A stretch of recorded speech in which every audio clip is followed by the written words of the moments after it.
What's up, everybody? This is the poker coaching study session. Today, we're going to be looking at Playing against a maniac. All right. Or not a maniac, sorry. Playing against somebody with a VPIP of 94. Also a bit maniacal, but mostly VPIP of 94. So first thing, 10 jack in the hijack, that's a sliver of open. So the fact that he opens it, not crazy. Opening to six, there's no chance that this is a good play if you're opening in six big blinds to open the 10 jack in the hijack. Got to be much tighter than that, I assume. This is the very first hand we're at the table, so we don't know he has 10 jack and queen 10, which is, I don't think I would be defending it against the hijack all that often anyway. I might fold it sometimes, certainly against six big blinds. Easy fold. We just fold. And we take a note. So we've already taken one note of him that his opening size is six big blinds. That's unusual. All right. Next hand, Brian. Okay. What should Okay. what should happen?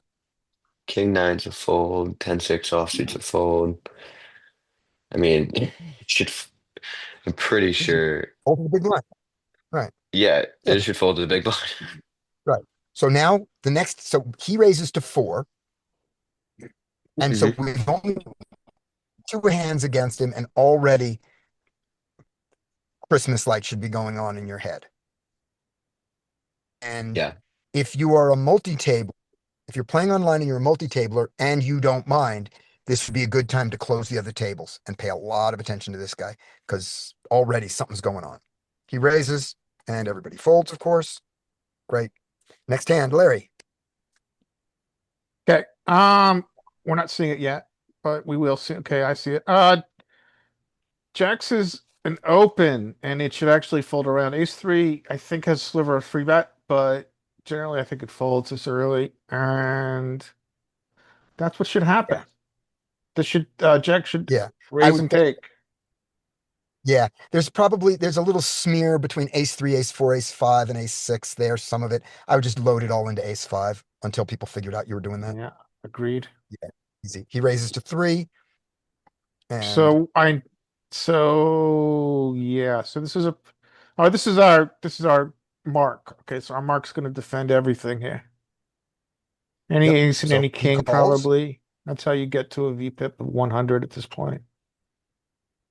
Uh, to maintain a VPIP of 94, you're gonna have to be defending 8-5 offsuit in the big blind. Yeah, That's how far you have. yeah, you're going to defend everything. Yeah. So So, all right. So,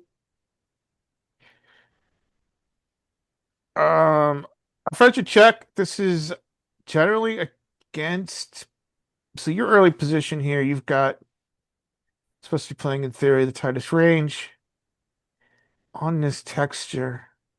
I think on this texture, in theory, you've got checks and bets. With this particular combo, especially with the jack spade, I like a bet small. I would use a bet small here. I love a bet here.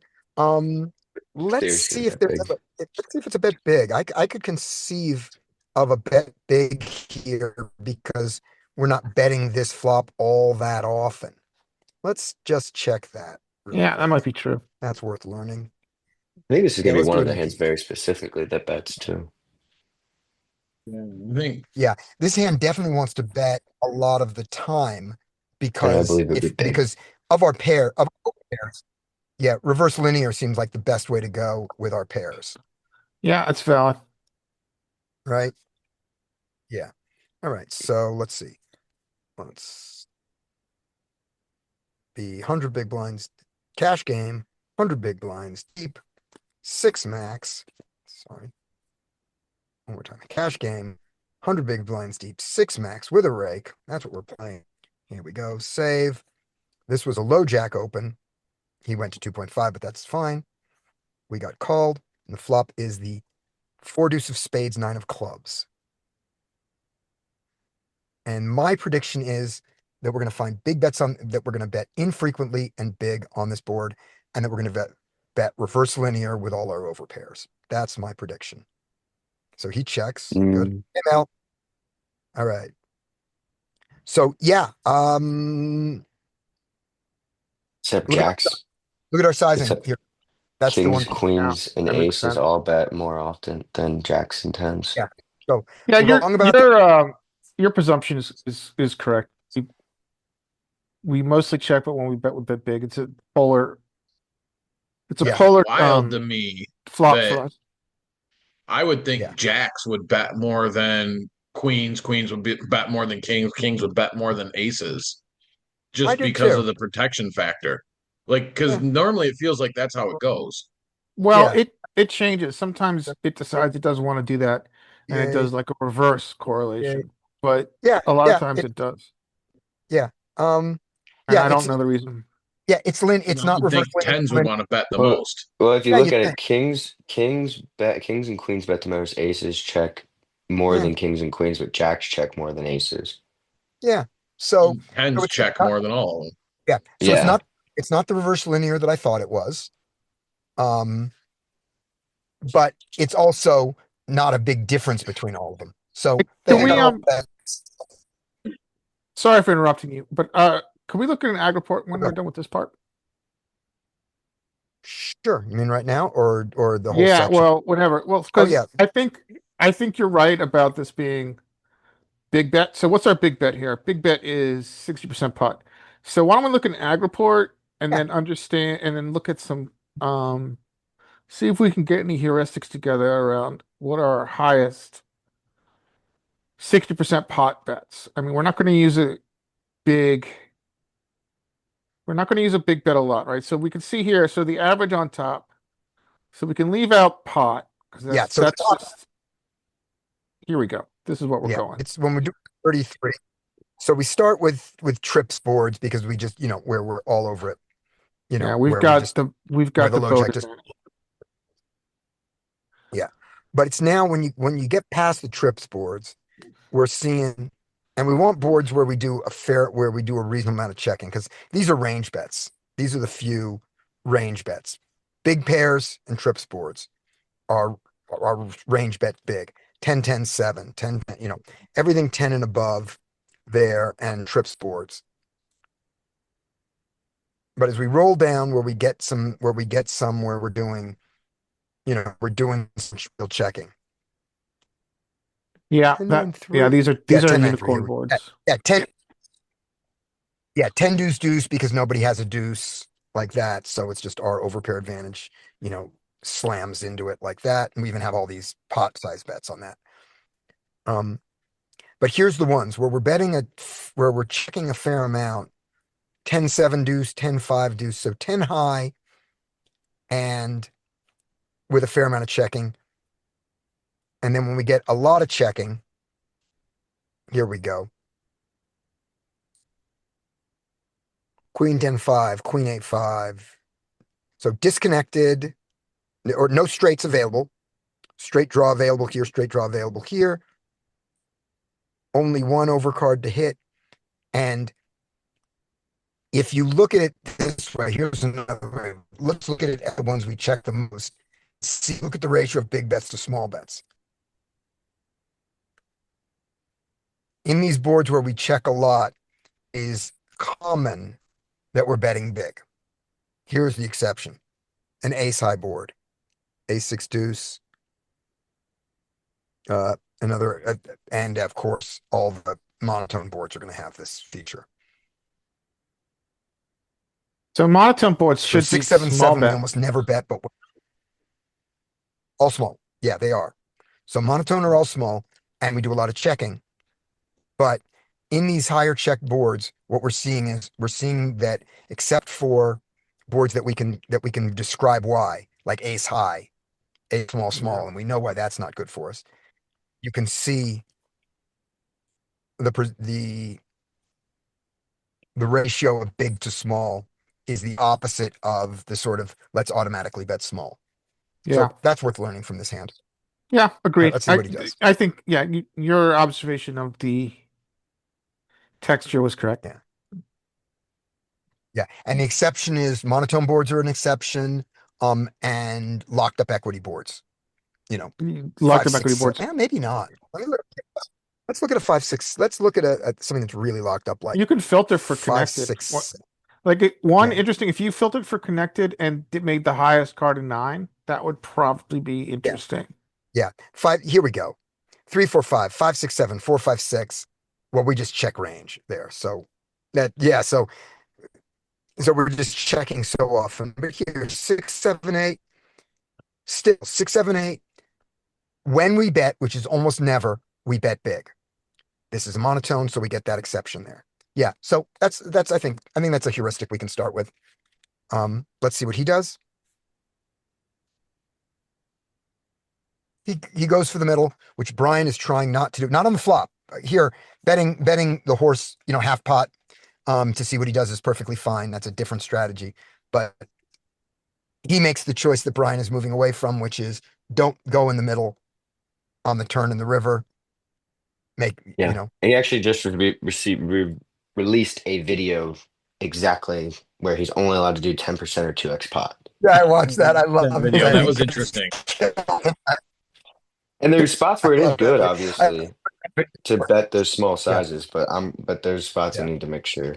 There are a lot of spots where I Yeah. need to stop doing that. So all right, so this guy should fold. He doesn't have anything. He should just fold. Good. And he does. All right. So we haven't seen anything crazy post flop yet with it. All right. Up next is Brian. I don't think Andy went yet. If Go. If Brian, Oh, what, and you afraid to go, behind, Brian? he's just behind. No, I'll go. I'm just saying he hasn't. Go, I Brian. don't think he went yet. I'm afraid to go. I'll I go. mean, I don't care. go the ahead, first Brian. Brian. I'll take next. All right, let's go. I'm afraid for Andy to Yeah. go. Me too. Okay, where's the action? 10-7's a fold. Ace 4 open. Jack 10 3-bet. Fold. Notice his 25 VP. I mean, he's 25 Yeah. big blinds. Oh, 25 he big blinds. So he Oh, limps. limps. Well, I'm gonna open with Jack 10 then. I'm gonna open to 4 5 point. 5. 4.5. And I won my first. would you ever consider changing this from a open to a limp because of his 24, because he has fuck it chips? He's at a fuck it No, stack. I want to get it heads up. Okay, good enough. I mean, I do too. which obviously is not gonna happen here, but yeah, but in game, like Okay. I mean, at least in my games, there's enough limp calling, even short stack, if you don't go to an absurdly large size, that they will just call. All right, this is good. What size with the kings? Oh, this is so good. With the kings, I would go.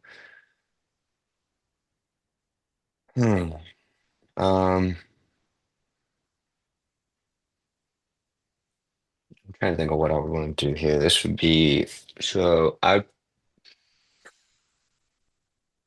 So it's in between. I mean, you just don't, even if there's a short stack, you don't really want to go multi-way either way. So I would go to a standard normal size of like 20, and if he happens to just jam behind, that's fine.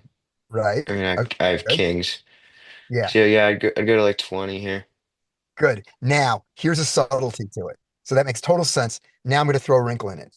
Imagine instead of going to 20, we go to, and let me get the number exactly right. Okay. Enough so that he can reopen the pot. Yep, that would be the right way to go. The pot. Let's I would see go to 11 how then. small that has to. Yeah, let's see. If we go to 11, that's an additional 7 on. We can go bigger than 11. If we go to 15, that is a raise of 10.5. He goes to 24.3, so we can't go to 15. We go to 14. 25.3 though, Scotty. Yeah, 25. Will be his. Yes, right. Yeah, but it's what he has left over. So I think we have when to he go gets- 14 is the size that lets the action stay open. right, we go to 14. That is a raise of 9.5. He then jams over a 14 for 24.5. 20. Yeah, so that does it. Now, is 14 so small that we are making a serious mistake with King to make it okay for me if he just calls? It's really I don't bad think if so. he just calls. I- I think it's really bad if he calls. 3 ways. Okay, then Like- don't do it. Yeah. But he imagine really how can't. great it He is if shouldn't we be go to calling there. right. Sorry, If we go to sorry. Go 14, ahead. he jams, and then I call, then we re-jam over it. Oh my gosh, that's great. And Yeah. we trap me for 14, and I don't have any, and I don't even get to take to win my implied odds. Let's see what it does. He goes to 8. Okay. Quick. Alarm bells are going off right now that this guy is, so now I've closed every other window because I was playing at multiple tables and I started to do it. When I saw this, I went, okay, this is the only table I'm going to play at. Good call. Um, Ace 4. What do you want to do with Ace 4 to this weird action? It's you, Brian. What do you want to do? Yeah, I'm thinking this weird action. I mean, what you? I'm not. I mean, I'm probably never calling here. I'm never playing this short either, so this makes it even more difficult.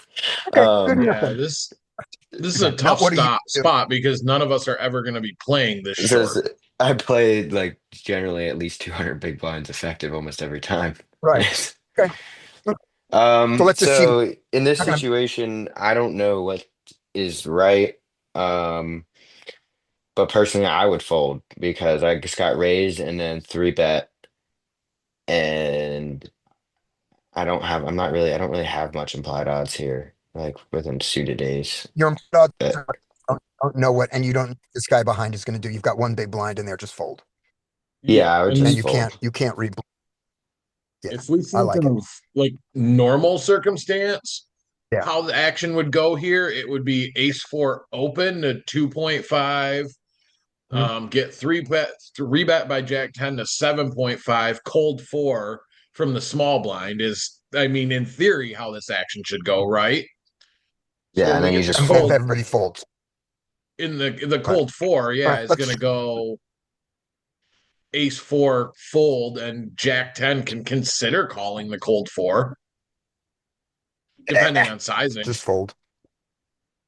Yeah. Yeah, I All mean, right. in my game, Well, I'm if you folding went Jack 10 if right, I get four bet. let's fold. Just fold. Yeah. All right. Let's see what happens.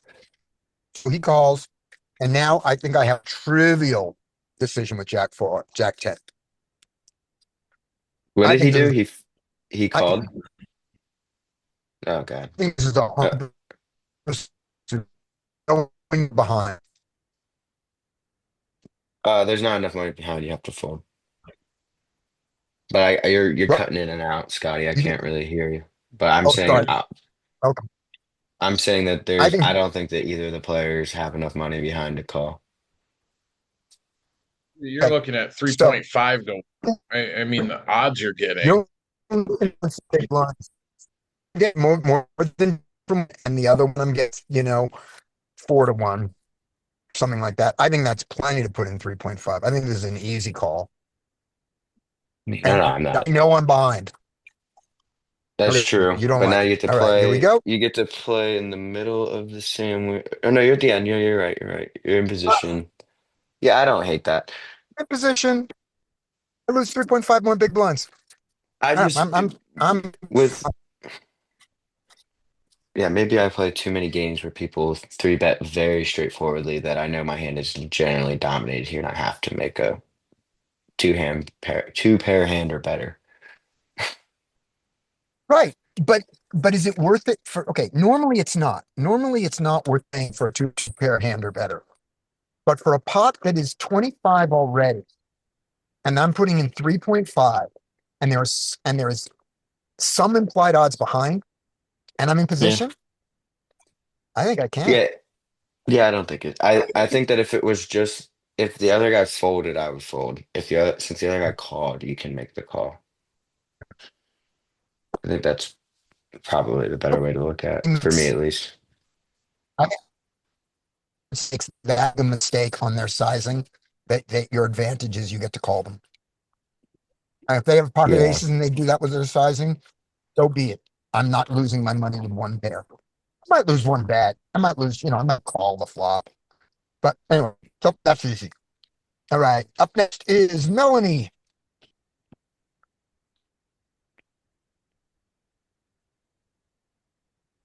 So, what's my exercise? Sorry. He's What should Scotty's gonna delay a are- little bit oh, because exercise he's what? on a phone. Okay, now I see it. Okay, so 17 big blinds. Okay, anyway, No. well, under the gun has 17. He is. Oh, did I Or- just lose you guys? Or maybe Yeah. I don't see the We're correct. here. No, they have 17. That's correct. Okay. That's right. He has 17. These are real hands that Scotty played where we get to see all cards face up after the Yep. fact. Okay. I didn't okay. make this shit up. Okay, villain 21. I probably should go all in. I don't know. And the button, I mean, he's not. He's just going to raise, I suppose. So let's see what he does. Let's see what ace queen does. If he goes all in, we'll play it that way. And if he just does a standard raise, or maybe he'll limp. Let's find out. He limps. Oh, No wow. Okay. surprise. Doesn't surprise us. Okay. And then it should fall to the button. And the button should depends. I would always raise to 4 Raising big is fine blinds. here. That's great. Hmm? And Yeah. although we don't tend to do it, just to say it, just calling is also viable and is probably not great when that guy has 16. But just calling is at a normal stack depth. It's fine to call a suited ace on the button to a limp. That's fine. All right. Yeah. He does. I mean, I just yesterday I also had a player who limped under the gun and he did it also with ace king. And I ran into it and then I thought sometimes a raise is good to know where you stand. And then if he raises back, you can just let go of your hand, which is easier than this way. It's totally disguised and very hard to see. It is. yeah. But also this way you because when you throw away ace 3 suited against ace queen, you are throwing away some decent equity when you're suited. But anyway, he does that. Yeah, that's right. Yeah. Yep. Okay. So King okay, seven. so the small blind limps and the button checks, the big blind checks. Yep. Okay. Under the gun should check.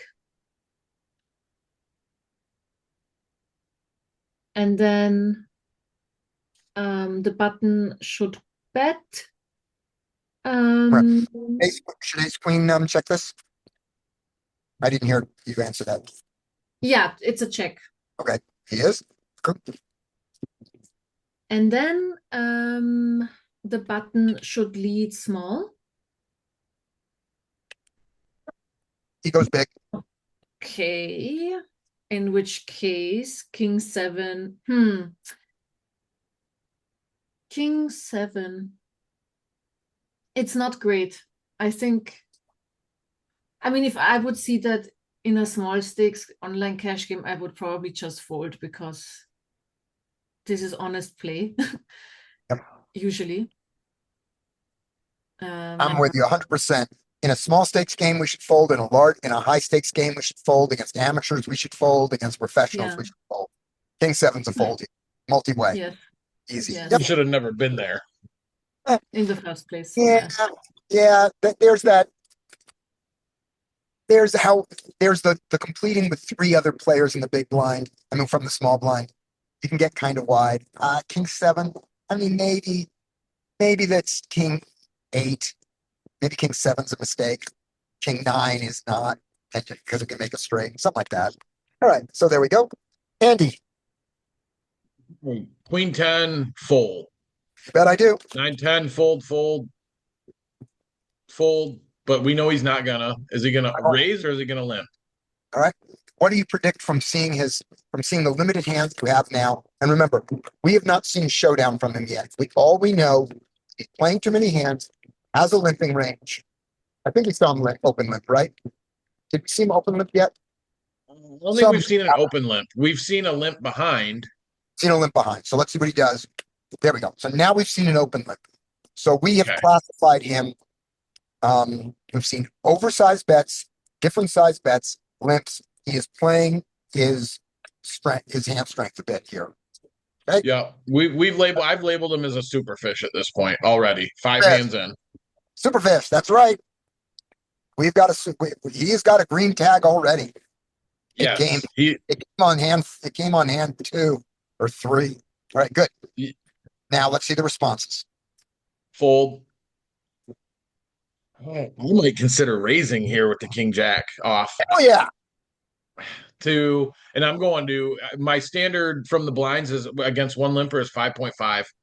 good. He goes to 3. Boo. And obviously Superfish 21 is probably he might be folding this. I think it's fold. Yeah, he folds. And obviously our fishy friend is calling. Yep, yep. We don't yet know if he's going to call 5.5 or if he's going to call the right size or not. We've not seen how he responds like that. So while we're making our model of him, we just saw him call a 3 and we kind of curse under our breath going, I wanted to know what he did to a normal size, not to this. Here we go. Ooh. Yes. Oh, this is one of those spots where I'm like, fuck, I have to bet. And this guy has damn near any two. So I'm obviously betting. Okay. And I'm going to bet here probably like a B33, like a 2.5. But he goes for the B60 more. Okay. That's what he does. Our green tag 23 is for sure probably calling. Although with this freak, I mean, he might raise this. Find out. He's not folding. We know that. Yeah, he calls. And he's not wrong to call. No, not at all. I He's would consider here. putting in a raise here. If Yeah. I somehow got to this spot, I would consider putting in a raise. I don't know if I would. It depends. Yep. I mean, we got broken stack versus broken stack. Yeah. Yep. So we consider All it. right. And maybe a better raise is our 7-5, because we get here with 7-5 suited, obviously. Maybe our 7-5 is a better raise because when we get raised off it, we don't mind as much. So maybe we raise our gut shots and call our open-ended. And that's how we divide our protecting our checking range with some draws and having a lot of draws in our raising range. When I say checking range, I mean flatting range. So maybe that's our thing there. He calls it. Great. All right. King Jack. Ooh. At this point, I might give up. Yeah. Just because we haven't seen this guy continue a ton on the flop. I mean, we haven't seen a showdown yet, but we've seen him folding a few flops. So when he calls, I think it's just a give up on my part. Our fishy friend is aggressive enough. He may just barrel away here. This would not be a bad double barrel, turn and ripple No, barrel. this is definitely not a barrel spot once the small blind checks. Yep. But he plays it this way. So we don't know his hand yet. But this is going to be great. So he checks behind. Okay. I hate the board pairing middle card, second, middle pair on the flop pairs. Yeah. That is just so frequently bad for us. Yeah. And I already gave up on the turn. I'm not gonna change my mind. I mean, Good.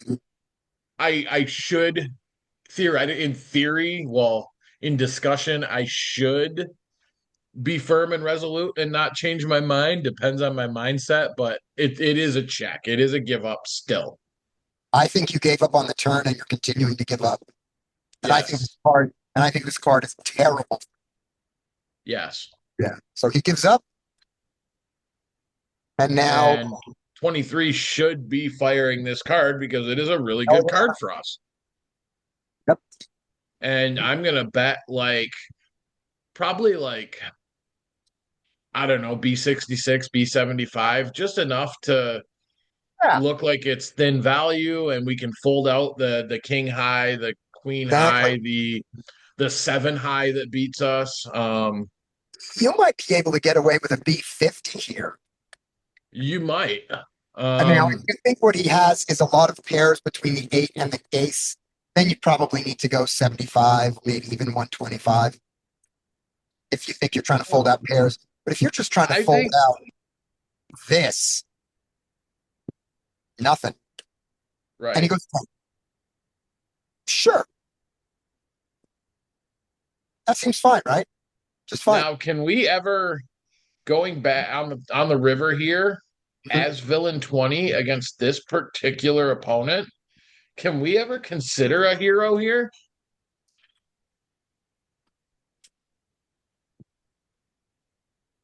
I I wouldn't. Not yet.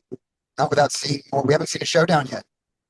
That's true. Okay, we haven't seen a showdown yet. So You yeah, know, then it's his range is too wide, but he called ace 3-6. right. And we're beaten by a 3, and we're crushed by a 6. And he probably doesn't have an ace. That's fair. So yeah, then I guess we don't even consider a hero here. Yeah. Plus, Yeah. we gave up on the turn. If we're gonna give up, then we have to give up, right? Yeah. He does. No. I mean, let's at least have pocket that. Let's at least have pocket 5s when we call here or something. Let's at least beat a 3. All right. Next hand is everybody's gone. Yes. Okay. Next hand is me. Sixes should do a raise and take it. 9-10 suited should play. See if he does. So there's his raise. Jumps in with the oversized raise. Everybody should I'm fold. afraid I just want to take down the blinds. And he does. Boom. That's his hand. All right. Up next is Larry. Sure. Okay. Our high VIP guy's got an open here. 7-6 is a fold that he should raise and take. Right. What about so raise. So he raises. He raises big. Yeah, 7-6. Yeah, raise and take. Give me Good. another one. Yep. And we love him getting chips. We want him to win. Yes. We are rooting for him right now. All right, take another one. And our fishy friend villain 21 left, or he left. This Unfortunately. should fold. This should fold a small blind. Who should open? This guy's going to defend. There we go. There's Small blind is a limp This is call. stupid. So He we limped. shouldn't do this. Yep, this is bad. And look at how he's giving this guy's with an unplayable hand. He's got 30% equity, and we're giving it to him for free. Everybody knows that there's no limping in these rake games. This is just No. dumb. This is yucky. So actually, in going to poker coaching implementable, this is pocket sixes are a limp call. Yeah, that's Um, those are antiquated, Andy. Yeah. I mean, we know now that Not good when with you're rake. dealing with the kind of rake that we have in these games, you are very incentivized to take this down pre-flop and avoid paying rake. There's Granted, no against limping a- here in small blind. Against a player, I would get away from the implementable and I would raise just because this guy is calling everything. Yes. Yeah, that's fine, but theory really tells us that in rake games we're not incentivized to limp. I mean, Always playing a be chippy V aggressive. game, then maybe you have some limps, but these games are heavily raked, and it doesn't make any sense to have any limping. Now, in this particular situation, it's going to pay off for him, we think. But then again, we also have the opinion that this guy was going to call a raise anyway. So we were going to be in an inflated pot, and he was going to hit second pair, and we had an overpair to second pair. So even in this situation against this guy, the raise is better. Okay, so now you Liver- limped, and so you've got a marginal hand now, limp. so you should limp again. You should check, and you're going to do a lot of bluff catching. Check out a position. Yeah, I Yep. mean, we Let's know bluff that catch. there's lots of. This is too tight for this configuration. Oof. That is You bad. just, I mean, so Bad, Peter bad, Clark bad. talks a lot about how where we should be doing the most bluff catching is in this configuration, blind versus blind, and this is a fold. You also have two back doors. You have two back doors. You should just. This is a mistake. Yes. Yes. This is bad. Now, let me caveat what my lecture about no limps in small blind. That changes when you get to very high stakes online. Like if you get to like above 1K NL, all of a sudden you have Sure. limps because the rake becomes essentially Yeah. minuscule relative to stakes. And at that So then high, once you get have above like to 1K worry. NL, you just don't have rake. You don't have Right. enough rake for it to affect your limping range. But and anything below that though, you don't have a limping range because rake is too much of the pot. Up next is going to be Brian. And Brian, my memory of this is we've still not seen a showdown from the guy. We do not know anything about his range except that he's playing too many hands. And even though we only have 8 hands, we know that the odds of getting 8 playable hands in a row is so much lower than the odds of being a bad player. Yeah. That's Banks' theory. So even though Well- it's possible variance that he could do this, we should say he's bad. But we haven't seen it. We haven't seen a showdown, so we don't know how bad. And have we seen him post flop check yet? Has he? Yes, we have the 4-5. Yeah. Okay, so Yes. is not betting every flop. He's not an aggressive fish so far. Yeah, not super aggressive. Yeah. Okay. It should fold to the small blind. Small blind should open to 3. Yep, he should. He's gonna limp, Limps. and then just gonna check here, I guess, with king 2 then. Yeah, right.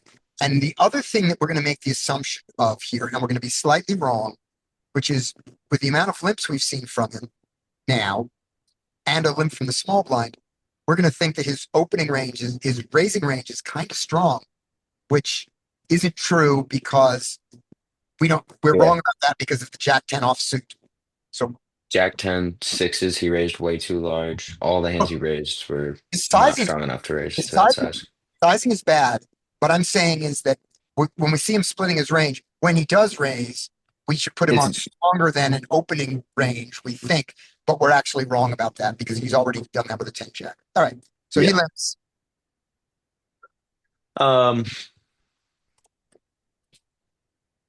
Well, you don't really have shit going on this flop. You're out of position.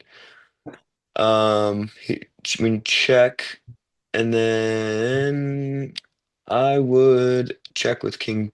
Well, technically, I would bet, but Yes. I would bet in game, but on this, I don't know what. I mean, this is just not a solver hand whatsoever. But yeah, I'd bet here. You should bet this because count your draws. I mean, Where do you get your draws from? 3, Where- 4, 4, 6.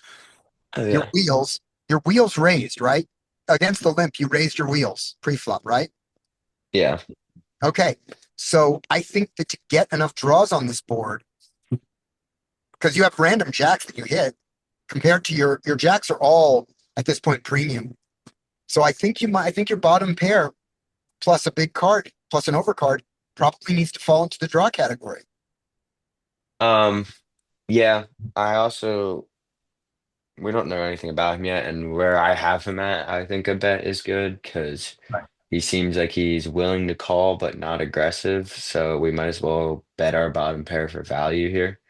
But I also I like checking because a passive player is going to check. Like there's a lot of passive players that will check strong hands that we're not really going to get information from when we bet here that will come out and tell us on the turn when the pot's still small. Okay. So you're looking at the horse strategy as opposed to a GTO. I Yeah, would personally bet this every single time, but Yeah. I'm saying just trying to think about it. I don't want to think of I don't want to think I'm going to do this because of this. I want to say why would I want to do any of these 3 okay. options? Good. Yeah, good point. Can I add something to betting here? Oh, is it Bob? What's up, dude? Go ahead, I'm man. here and I wanna say something about this hand. Go for I it. like a bet, Yes. and the reason would be so I would bet here ace deuce and king deuce, and the reason is he will still check call with king high and ace high. And if we hit a king on the turn, we have 2 Four of them. pair, and he might make a big pair. And then he will lose a lot of money.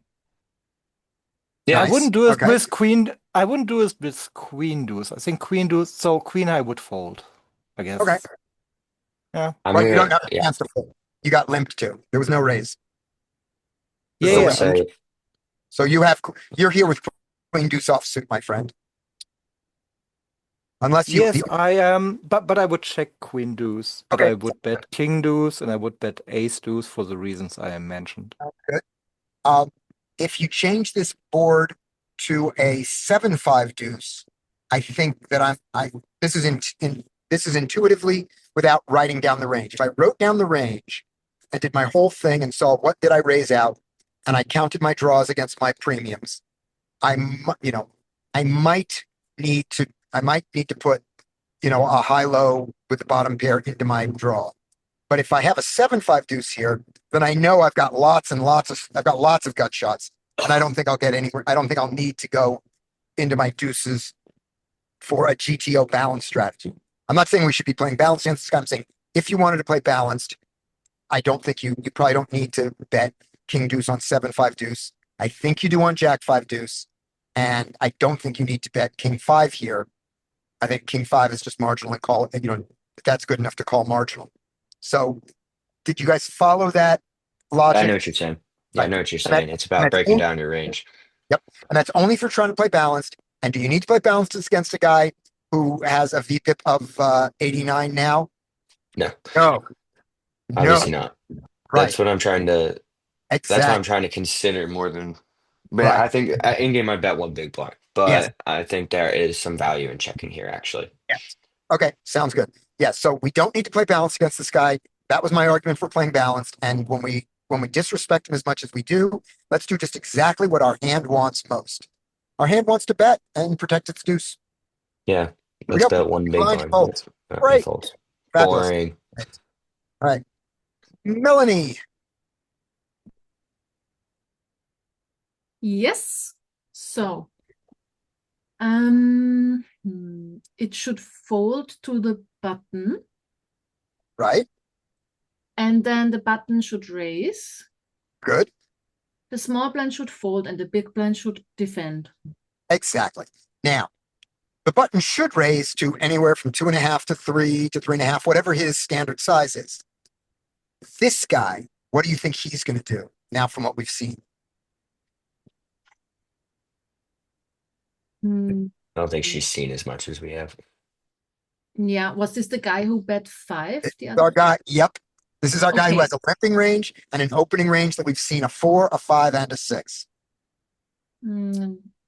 Since he's the button, he will probably go larger. I think so too. I think we're going to see a 4 or 5 from him. Yeah. Yep. Okay. There it is. There's his 4. We have not seen him do a 2.5 or a 3 yet.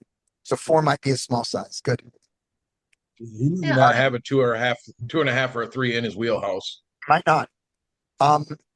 And the 3s, even to a 4 big blind bet, this is probably a mistake to fold. Larry, do you have access to the 4 and 5 big blind charts that I don't? Oh, I can tell that's you I'm actually calling whether it's on the chart I or will not. check. Thank you. it's actually funny because we did spots like this in MTTs with 100 big blind, and I think you're supposed to 3-bet here to like 16 big blinds. Okay. Oh, we don't. In cash, this is not that. In cash, we don't do that. Oh, the reason is that you don't want to see a flop with this hand, but he will be. So basically, the bigger he raises, the more you want to raise. Oh, okay. Gotcha. So we're not going to do this. So against 2.5 and 3, we're just going to call the 3s. But maybe Yeah, against exactly. 5, 6 comes bluff. Okay. That's Yeah, interesting. exactly. So just because also you don't pay rake, right? If you get the pot pre-flop, it's You rake do- free. I don't know if on this site you do or you don't. In California, you save some money. You only pay a little drop instead of a big drop. So Okay, Crazy to me. But we looked at some spots where Willem would raise like 5 big blinds, and what happens is just you raise more, yes. and yeah, that was what Yeah. basically was happening. You have to fight fire with fire. He's betting big, you just raise more. Yeah, and you just don't, right, and you call less and less and less hands. Larry, do you have access to the 4s and the 5 big blind opens? There aren't any 4 or 5 big blinds opens for this stack depth. I have Oh, access screw that, to. right, okay, and, all right, take a look I at have. any, Let me. I'll look. I'll tell you real quick if there's a call at 50 bigs at two Yeah, and a half. right, I'd still calling at 2.5 big blinds at 50 Okay. bigs. there you go. All right, But so he, at this, I think maybe we can just fucking fold this. okay. Yep. All right, Bob, Yep. Okay. Button will play, cutoff will fold. cutoff will not fold. This is our Okay. guy. Look at his He VPIP. sh- okay, Look at but the he VPIP. should. Okay, he should fold, but he should will fold, yeah. play. Right. And how is he going to play this, do we think, given what we've seen him play? Oh, you just got here. Okay. I didn't see too many hands, but based on his stats, I would say he could do anything between calling and raising. I mean, Right. I think I think this is gonna be a limp for him. We'll see. Oh no, that's gonna be a raise. All right, he raises. It's Okay. suited. Now. yeah. So what I just said, I mean, raising here is not horrendous. That is probably the best hand to just call. But three betting would be fine. Calling is fine. Never fold. I think I like a 3-bet more than a call. I like a call, and I do not like a 3-bet to any smaller than normal size. I want the 3-bet to be at least 12, if not 15. He goes 11. I want I 12. dig it. I want I 12. think if I'm opting to 3-bet here, I am definitely 3-betting big because this dude just doesn't fold. Yeah, good. All right. So there. Yeah. And we About still have sizing. Yeah. About sizing, I think if someone is raising that big, you don't really have to go too big. I mean, like 11, 12 is fine because he will overfold anyways because he's full of shit. Right. But Like he's not going to overfold because he's in this thing that we're observing here is he's sticky as fuck pre-flop. Yes. That's what we think. All right. So good enough. So we get this. Oh, this is so great. Okay. This is going to be the I first showdown. mean, we will lose a stack here. I can already Yes. tell.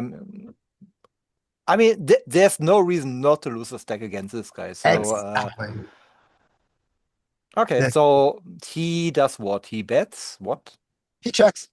Okay, and we bet, I guess, we bet something like half pot, maybe quarter, maybe Yeah. third. Yeah, there he is. Yeah, there it is. And he just calls. Good. Good. This We one feel might good be a about the post-flop hand. We are genius. like we already feel like, oh, we are cashing out big here We're getting it all in. with our king queen. We're just setting it up for a 2E here. We check. He checks. Yeah, and here I would bet like 75%. Okay. Can I sell you on so a pure 2E is going to be if we go 75%, which is going to be like 30-ish, 28, something like that. Yeah, I mean we could go 25. Why not?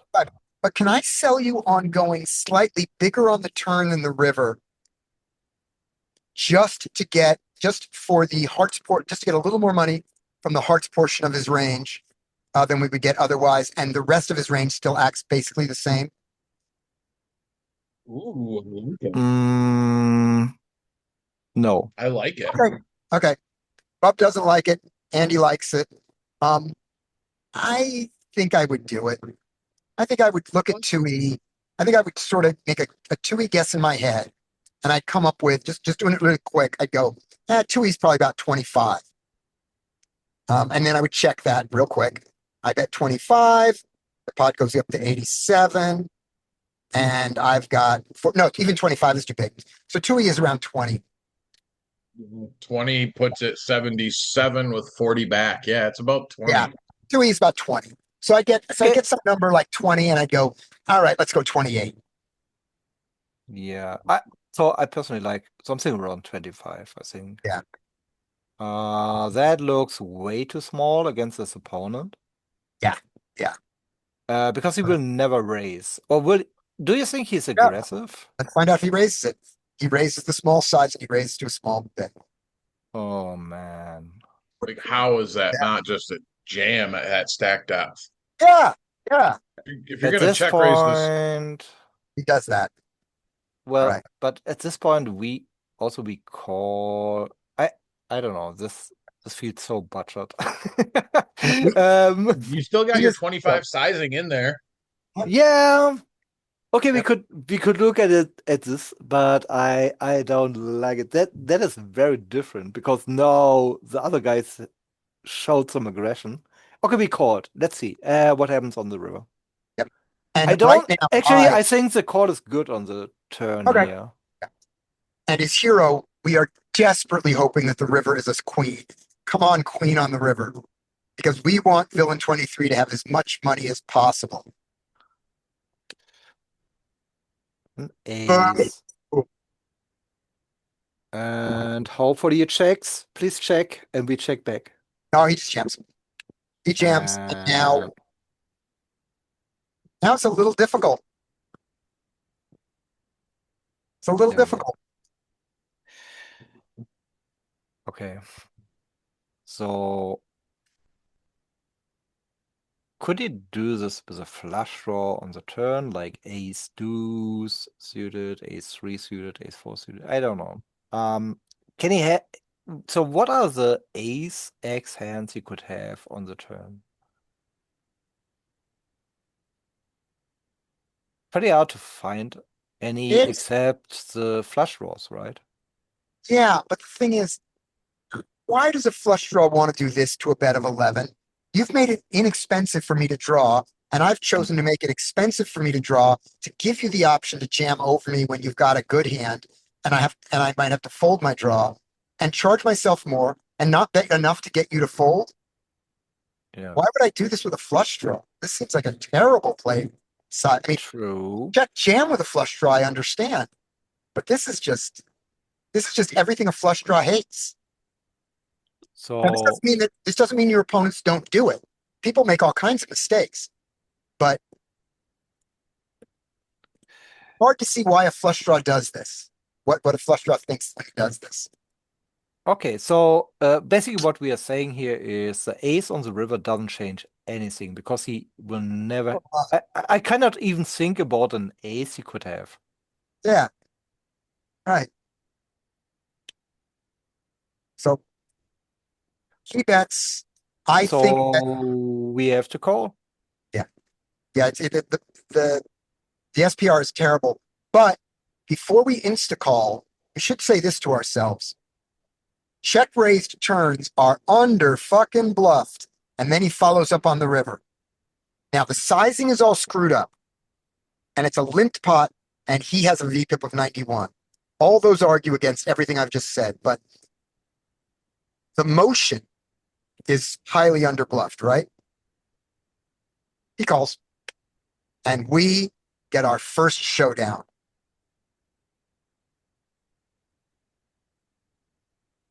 And so the first thing we do is make notes. Scribble, scribble, scribble. We make notes, we salivate, we stop masturbating so we can pay more attention.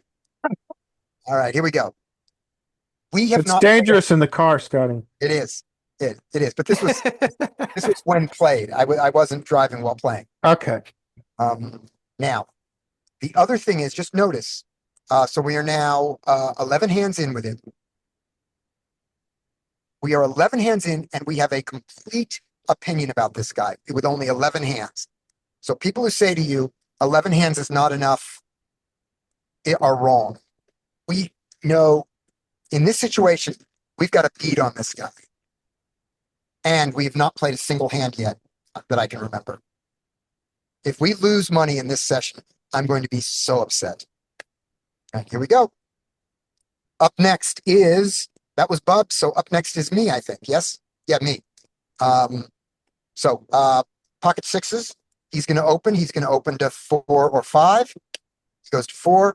They should fold around. It does. All right. Larry.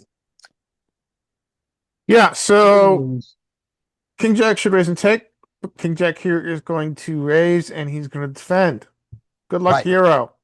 What size should I raise to?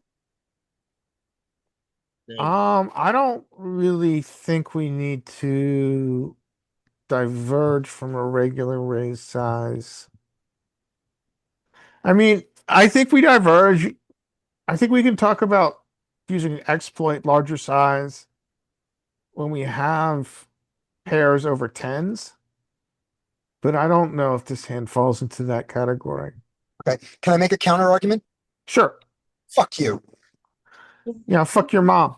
Yeah, that's my counter argument. I don't give a fuck, she's dead. Right, there you go. Mine is. All right, there you go. So, my thought is, so I agree with you about the strength of hand, but when he's 92, the only hand we've seen is a queen deuce suited, but we know what his range is. You can't get to 92 with queen deuce suited. Queen deuce suited is a good hand for him. Yeah, I see your point. So our king jack smashes his calling range, and he will call a larger bet. I'd like to have an even better hand when I do it, but this is Yeah. good. Yeah, I mean, exploit exploit larger RFI sizes is not something I've studied, and getting very much into the dark arts of exploits here. Maybe Right, this falls but- in. I but you think can- I'd want a hand that I think I'd want more equity, starting equity. Okay. So when I Um, get these superstations pre that have shown they will give up after the flop, I always size up on my opens. It's just I might as well punish them and get that extra half a big blind, extra big blind when you can. all right. So with that in mind, it escalated quickly. Oh, that was, yes, the argument. All right. So Brian is going 5 or 6. I see that. Who wants to, who wants to first size up in general against this guy when we play against him? Feel free to say it or put it in the chat. Who thinks that's a good exploit? That's a yes. I think the earlier we are, the less we do it because we've got the normal players behind us. So if we're in the low jack, I don't know that we're gonna do this. Well, when we're in the low, yeah, I don't know that we're gonna do this in the low jack because he's not our most obvious opponent. So Larry says yes, but he wants to have more premium hand, and I think it is profitable. I think this is a profitable decision with just the top half of your opening range, just on the button. So you want top 10%, and on button, I want top 25%. Yeah, I like it. Right. And I would think about, I don't know if I'm going to do it. I would think about not raising the bottom of my opening button range. So like my 10-8 offsuit, I think maybe I don't open 10-8 offsuit against this guy. Because 10-8 offsuit needs some folds, and I'm not getting folds. Yeah, that's really important. All of a sudden, bottom of our range has no fold equity here. Yeah, it needs folds. All right, so we go for but against a wide range, I don't know. I don't know about the bottom of our range because we also have to keep in consideration we've got position on this fucker. Yeah. So that's good. I don't know. I don't know about the bottom of our RFI range. Yeah, okay. Come to think me either. Okay, here we go. And we get a call. Absolutely expected. All right. Oh well, that's quite a fine flop. Match. That's nice. This is an interesting spot here. He checks. Have we made any decisions about his station tendencies? No, only pre-flop. He folded to a 1 big blind bet. We've seen him fold to 1 big blind bet and like that. All right, so we are 100 big blinds deep. I think we are incentivized to small bet here. Okay. But yeah, I think we are incentivized to small bet, even though we're blocking all continues. Fuck that. Yeah. So we can small bet. All right, and he is going to call you. Right. It's not the greatest card in the world, but we still have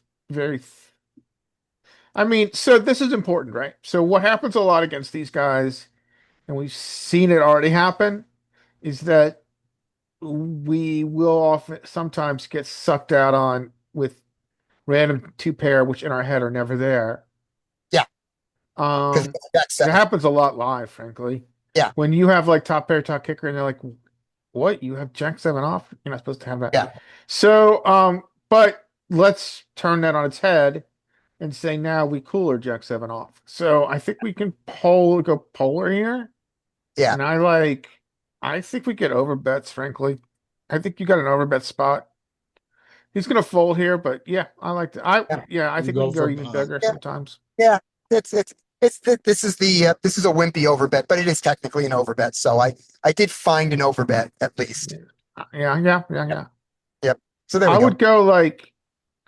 I think this is fine. I would go like. I think we get like B150s here. And we are not afraid of the straight completing here. Even though Queen 10 was open-ended and you know and was always calling our small bet on the flop. We are not looking at this ace going, oh no, the straight completed, because his range is so wide.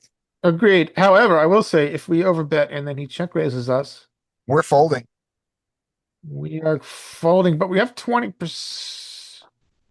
What do we We don't- have? Let me We see. don't have 20% against ace 7. No, we don't. We have 16%. No, we don't. We have 8%. Yeah, check raise. Yep. Check raised. If you overbet and he check raises, you can get the fuck out. Very unhappy. Yep. Yeah, Yep. a check raise versus an overbet is almost always just a nutted hand. Yeah. And the problem Yeah, is, and nuts even are available with- here, so right. even But the with, problem like, is the he's super overvaluing fishies. an ace. The problem we have to think about is, does he think an ace is worth that? But remember what we saw on his queen deuce suited when we saw his we got to see that queen deuce suited shown down. He check raised the turn and he did it small. So we've seen that. All right, here we go. Up next after Scotty is, after Larry is Brian. All right, Brian. Okay. Fold. All right. I think does 10-9 also have a couple opens? I think from the cutoff, maybe a little bit. I'm not sure. Maybe it's from the big Jack blind 10. or from the button. Jack 10, Queen 10. I wouldn't do 10-9 unless, and I definitely wouldn't do 10-9 in this situation where the small blind is calling me. Yeah, you know 100% you're going to a flop. Yeah, Yeah, so yeah. we're gonna fold and then fold on the button, and Whoa! then I'm fold. The 7 VPIP opened 4-5 The off 7 VPIP opened How many hands? 14. 14. Yeah, so that's not doesn't mean anything. Yeah, he could have dealt absolute I mean, bullshit. he's opened one hand, and this is the second second- hand he he also has- chooses to open. Right. What we should notice is, and this is the one, when it's the low numbers that doesn't answer it, because he has gotten shitty hands. He hasn't had, what has he folded that he should have opened? I don't remember anything. Yeah, not that I remember. Nothing. Yeah. All right. So he goes to 3. What should ace 8? What should we do with ace 8 Fold. we should fold it. What is he going to He's do? gonna call it, Hell yeah. and then what's his BP21? He's probably gonna fold. Right. And what should he do? Fold. Fold twice. Good. Excellent fold. Folded the best hand. Good for him. All right. On the button, what's ace 8 gonna do? He's gonna check. They say checks. He has a check range. He seems to have a check range. He should bet. I would bet. All right. We got a Like- note here from Bub. Small blind is crazy, but we can still play in position against this guy. It's not like he's 3-betting so much that we have to be scared. I agree. But 5-4 is normally a fold. Yeah, And that's a 5-4 to be profitable, doesn't it need some folds and it's not going to get it? Even in yeah. position. You said about 10-9. Even if it's got- Just seen the stats on him. So I seen the 7 BPIP. It was like, oh yeah, we can just play cutoff as if we are button. But if he's Oh, right. opening 4 Or even 5 us. for some reason, We're then talking that about is from the not true. cutoff. I just don't want to be, even in position, I don't want to play 10-9 offsuit against this guy when there's going to be so much easier money against him. Mhm. And remember, 4-5 is only a 7, but that doesn't mean he doesn't have 2 cards. I got 3 people with 2 cards. That's a lot of people for 10-9. All right, anyway, this happens. He checks. I would bet here. I would bet. Damn right. Oh, absolutely. If he does not bet here, it's a crime. And bet big. Yeah. Well, what sizing would I want to use? But you're saying that 10-9 offsuit is 100%, is 100% in an MTT open in the cutoff? Yes. So a Gotcha. couple Okay. differences. I mean, in MTT, you have no rake. And in MTT, there's a lot more value in trying to steal blinds and antes than there is in cash. Yeah, and you only have In to open. cash, we gain more value from playing post flop and Yeah. winning big pots. Yeah, actually, I don't want to over defend my point. I just thought if that's button good to know. is actually folding way too much, we could play the cutoff like if we are the button. That would be my Yes. point.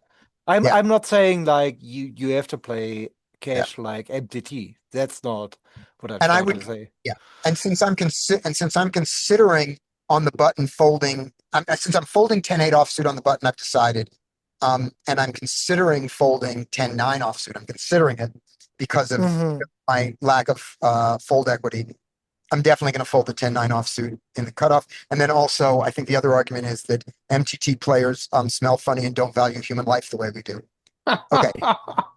But here we have to bet this 4-5, even though remember we were talking before about using some of our open-ended, using some protecting with our open-ended and using our gut shots. Here, given that we have no showdown value at all and we raised, I think that this 4-5 has to bet.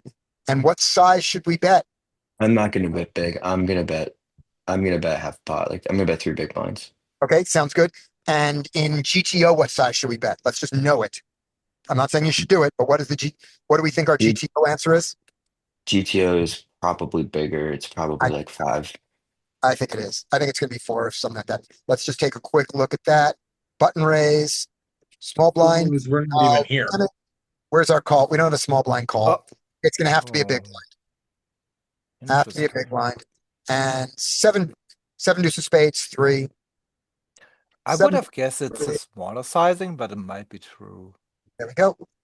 We check, and the size is, we like the big. The small is not wrong. We like the big. And 5-4, which we do have. Melanie is in front of. Melanie, you're blocking 5-4. 5-4 likes the big. It likes, Yeah. and it even likes the pot size somewhat, but it loves 5-4 loves the 60%. And Yeah, I'm gonna the, bet smaller though. okay, And I mean, that's a good general rule of thumb. If it's a board that we are not betting very often, then we are always betting big. Yeah. yeah, that's a good thing. And the reason that Brian isn't doing that here makes total sense. It is a totally reasonable exploit. Keep Yeah. him in with everything. You keep him in with shit that you can get to fold by the river. He's not going to fold his flush draws from what we saw earlier, any of his draws. So there's no point in bloating the pot because whenever he does hit it, you have 5 high. So, you know, So he calls. he's, So he calls. He calls with ace high. Okay. Let's see an ace 8 And run out. don't hate that part of his play. The call there. there's an 8. Oh Okay. boy. Oh boy. He checks. All right. Well, he just calls the flop. So generally what I think his range would be 1 pair hands. Well, I think he still has 2 pair in his range. He definitely still has 2 pair in his range. He plays weird ass hands, so he can have all the 2 pairs. He can have apparently ace highs and 2 overcards, stuff like that. So, not knowing his hand, I would want to apply more pressure, and but I wouldn't go massive yet. I would bet. If I go massive, what do I do? When I go massive, I just You bet big keep. here. If you Huh? go big here, you can still have a big bet on the river to fold out a 7 or a 3 or pocket 4. That's That's true, but when You I guys are go deep big enough. here, I do filter in his better hands that want to Okay. stick around. I mean, I get more value from his flush draws whenever I make them fold on the river, but he's less incentivized to raise off his very strong hands then. Yeah. So I would go, I wouldn't overbet, but I would go pot here. Okay. Pot.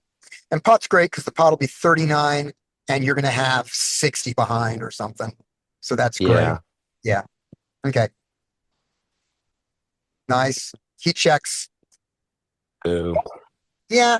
Although the way to look at it is, well, he's got something now, so I'm beat. Let me just realize my equity and be guaranteed to realize Yeah. my equity.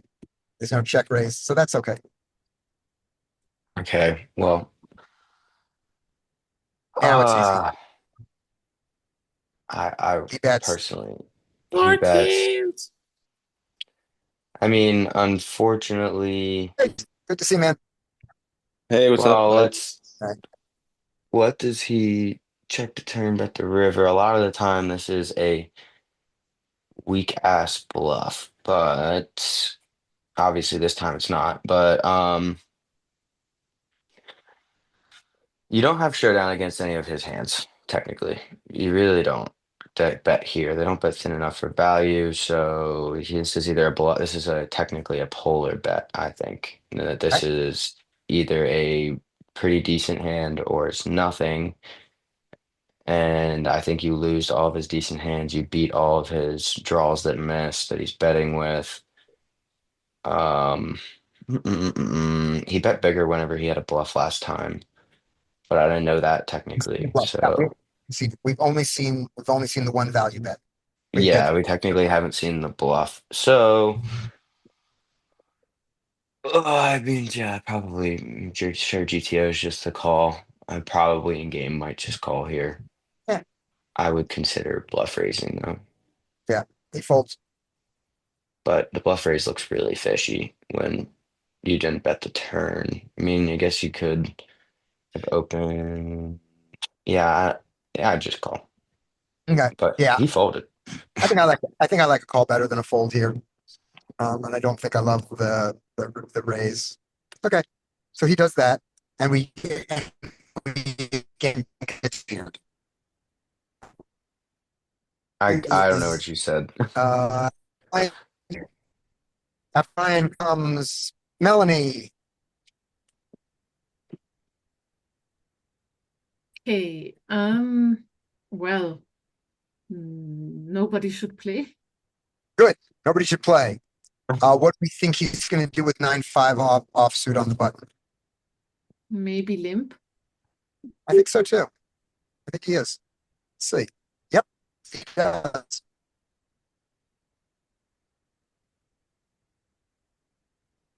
Okay. You want to complete with 8 here? I don't know. The small blind is always out of position and overlong. Like when I'm in these situations and I play cash, I think I'm bleeding 0.5 big blinds every time I do it because Yeah. I'm not a big fan. Like if it would be 8-5, 8-6, it's okay, but like 8 deuce is really bad. It's really like I agree. Just it's the fold. worst. Even It's against the worst. even against his wide ass stupid range, just fold. Yeah. And ace-3 actually, if the big blind has been observant about villain 23's practices, then I think he should raise every time. Yep. I think yeah, it's definitely at around, ace 8 or better. Absolutely do it. And sure, raise the ace 3 too. And you get called and just play out of position with a better hand. All right, he checks.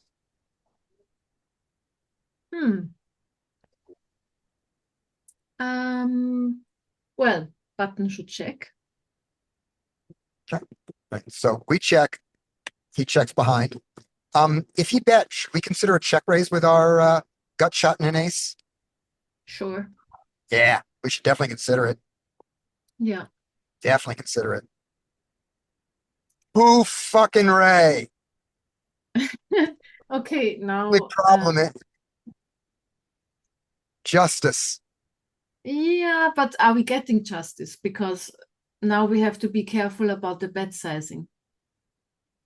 Yep. Like I'm saying what? because he has a 9, so he has a straight. This is good. Yeah. Yeah. Let's see what happens. We, by the way, we are only cheering that this guy only has 61 big blinds because we want to make sure that we don't want villain 23 to get down to 25 or 30. That would be terrible. All right. So he checks to go for the check raise. Villain 23. Well, I guess he's betting now. Yeah. And he should. He should bet. Yeah. He overbets the pot, but who cares? He really just, this is now absolute size, not pot size. Okay. Yeah. Now the question is, should we go for the shitty small raise the same way he does it? Because then Yeah. maybe he doesn't, then he doesn't think it's suspicious. He would call it because he does it himself. But if we raise big, I don't know. We need to find a sweet spot now. Yeah. I I would definitely probably, don't know what to do here. yeah, I would probably just go for 10. He will call that. And then, All right. He does. see. Yep. He goes for 10. So William 23, I suppose, is calling. Calls. Yep. Good. Now what? Now William 20 has to think, should he lead or should he not? He could lead small with the hopes that William 23 is going to check raise him big. And then he can jam. And not I check, would not. just raise. Yeah. Hmm? It's villain 23 is in position, so it's not a check raise, it's just a raise. But yes, exactly what you meant. No, I meant like William 20. So ace 3 is first. Oh, you mean have him check? Yeah, like no, ace 3 should bet small, Right. hoping that the button re-raises him. Right. And then ace 3 can jam. Yes. Let's see what happens. There's a 3, and he just calls. Oh no. Yeah, he gets 3 big blinds on the river.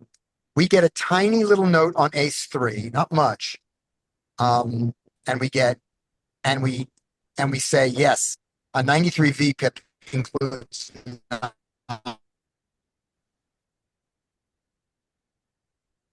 if there were 895 or whatever. Okay, good. All right, that's Melanie. After Melanie, it is Bob. Oh, Hello, well, Bob. the turn. I want to look at the turn. Okay, let's look at the turn. I think he's got a lot of hands that can call bigger raise that aren't this specific hand. Okay. What That's size? my only. I think you can go to like. So what? You're gonna have to put 20 in now. It's 40, 42 in the middle. You got 40 behind, and you jam. You put him in a tough spot. I think I'd go maybe even. Oh, what happens with a two pair? I mean, he doesn't have a lot of two pair hands because he raises those hands, 20 but he's leads got. him, 20 leads him with a pot size bet on the river. That's good. Yeah, I think you can go bigger than that though. Still, Yeah. probably, and you can still get him to call. I mean. He overbet the pot. That's gonna be it's a polarizing bet. It's a strong hand or it's a nothing hand. So his nothing hands, you're not getting any more money from on the river. His strong hands, let's make it really easy to get all the money in when you have the nuts. Problem That is, would be remember my the pre-flop batch. He what's up? he does two pair here. He doesn't have He two doesn't have pairs in his range. he doesn't have No, two he pair, but he raised them. still has flush draws and he's got That's that flush aren't going draw. anywhere. That's true. That's very true. Let's get some And flush draw. he has Flush draw. top pair hands that are non-believing, top pair hands that contain a flush draw as well. I mean, even one pair plus flush draws that came to life, you know. Suited. Jack X, he probably would have raised Jack X suited. That's true. King X suited, he's probably gonna raise. That's Yeah. true. But he's got weaker flush draws that I don't think are going anywhere yet. Yeah. Can he be here? Can he be here with Jack Deuce of Spades on a limp? I think maybe. Maybe. I don't think it's a guarantee that he Yeah. always raises that. He doesn't always raise King Jack Deuce suited. We haven't seen his showdowns, but given the percentages, we can say that he doesn't have that he doesn't have 10 Jack, Queen 10, King 10. He doesn't have two Yeah. broadways here. I Given this agree. percentage of, we can give him, we can claim that he raises all his two broadways, but maybe not King Deuce suited. Maybe King Deuce suited is there. So yeah. So go to. Right. So I go go bigger. 25. Okay. And then on the river, you just jam and hope that whatever. Yeah, because you're not getting any more money from all of his bad Right. hands. Yeah. So let's just put all the money in. And this is nice to see that when he has the second nut. Now it's easy for us to have the nuts, but he has the second nut. He does not raise a PTS bet small to induce. So as hero, we are not going to try to bet small to induce on him. Let's remember that. All right, here we go. And this hand got shown down. So we know everything about this hand. All right, Bob is up next. Okay, let's go. Yeah, 10-9 folding. Oh wow. Who is this guy? Okay, 3-5. I mean, we should fold, but let's go. He's calling. Oh, my goodness. Yeah, I mean, why not? Why not? Yeah, if he's playing 94%, he's basically folding like what, 10 deuce offsuit, 9 deuce offsuit, stuff like Yes. this. The deuce X, and Right. that's it. And this stat is a stat that you guys don't know. This is a call any pre-flop raise stat, 83%. So not only is he a V of 94, he's Yeah. calling that much. All right. Okay, ace queen should 3-bet here. Yeah, well, should. Good. It does. I don't love the sizing. I would go a little bit bigger, but it's good. Raise is good. Okay. What size do you Ow, want to go here? king. Just state the size you do want to go here. Yeah, 15. 15 sounds better. Yeah. The poker coaching exact number, from the old theory would be 13 and a half. 15 is fine. Yeah, 11's a little small. I'd like bigger. Oh, King, queen. Okay. King queen suited, could be a jam here. Interesting. I was just going to bring up, do we ever think of King Queen suited as a cold 4-bet because of the players involved? No. I think it's a 4-bet even against reasonable players. And I think here you could jam with king queen Right. suited. I'm thinking very seriously of folding it. So let's see. Let's see here. Mr. Wizard. Yeah. Bub is folding. I'm folding. Andy is back. So this was a raise. The call is a shitty range that exists there. Now we get to the small blind. Now we get the raise here. He goes to 12. We want to go to 13 and a half. Yeah. Folding is better. Okay. I think I like this response. I think I like the fold, and I think I like the fold against these opponents. Can we just double check something? If button folds, Oh, totally different. Yeah, so too. Totally different. and no. Okay, but I'm wrong. I thought it could jam, but it doesn't. Okay. You got some jams there. Look, there's a little bit. Look, But not with king queen suited. I thought king ace queen queen suited might jam. Yeah, your jam is a minority thing, but it's not crazy. And the fact that ace queen suited does it, if you move that to king queen, Okay. sure. They are no longer on the, never mind. I was going to say, poker coaching has their multi-way charts that used to be pretty decent, but they are no longer on the site anymore. They're on there. They were on the Yeah. they were on the app. They're on it's the on the they're on app. the site still. There's Okay. GTO charts. If you go to GTO charts, you can look at multi-way. All right. Yeah, check for fun. Wait. If there's a call in the hijack on the poker coaching one. Oh no, he's right. They did get rid Okay. of the. They're Yeah, still you're on right. the app though. They're on the mobile app. They're just They're not on on. mobile. Weird.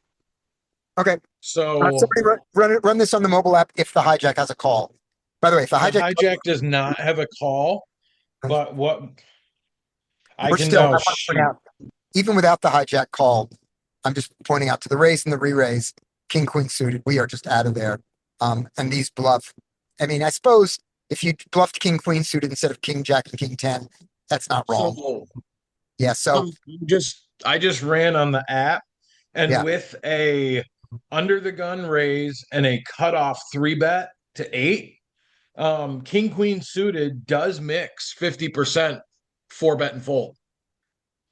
So we do have some 4-betting on the button with king queen there. Yeah. And I like it we're in not this on the button. specific. No, we're in the small. Oh, you mean against the cutoff? We were against the We button. were in the small blind. We're in the small blind. Oh, so let me Yeah. see. Yeah. So that actually may change. Yeah, it's under the gun and a button raise. The hijack, and if you that's ignoring the hijack in the middle. So low jack raises, button 3-bets, and here we are with king jack suited, and So queen.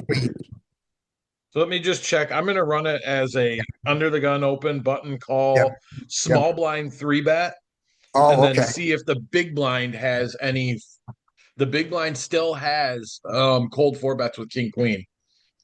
Yeah, but the big blind is in position against the small blind here, and you're going to be, Yes. and you're not in position against the 3-better. But again, in this configuration, where there isn't a call in between against a raise, you have these 4-bet bluffs, king jack and king 10. If you chose king queen instead of king jack and king 10, you're not wrong. If you choose all of them, you are 4-betting too often. And if your people fold the 4-bets too much, great. But when this call comes in, this changes the buttons range in such a way that you have very little bluffs. I And would So never I run want to this be honest, play, but I I'm would not not. doing any bluffs. I'm just I not was bluffing. just, I was just saying, So this position, here- Can you look at the EV of king queen suited here? Yes. Just to see it.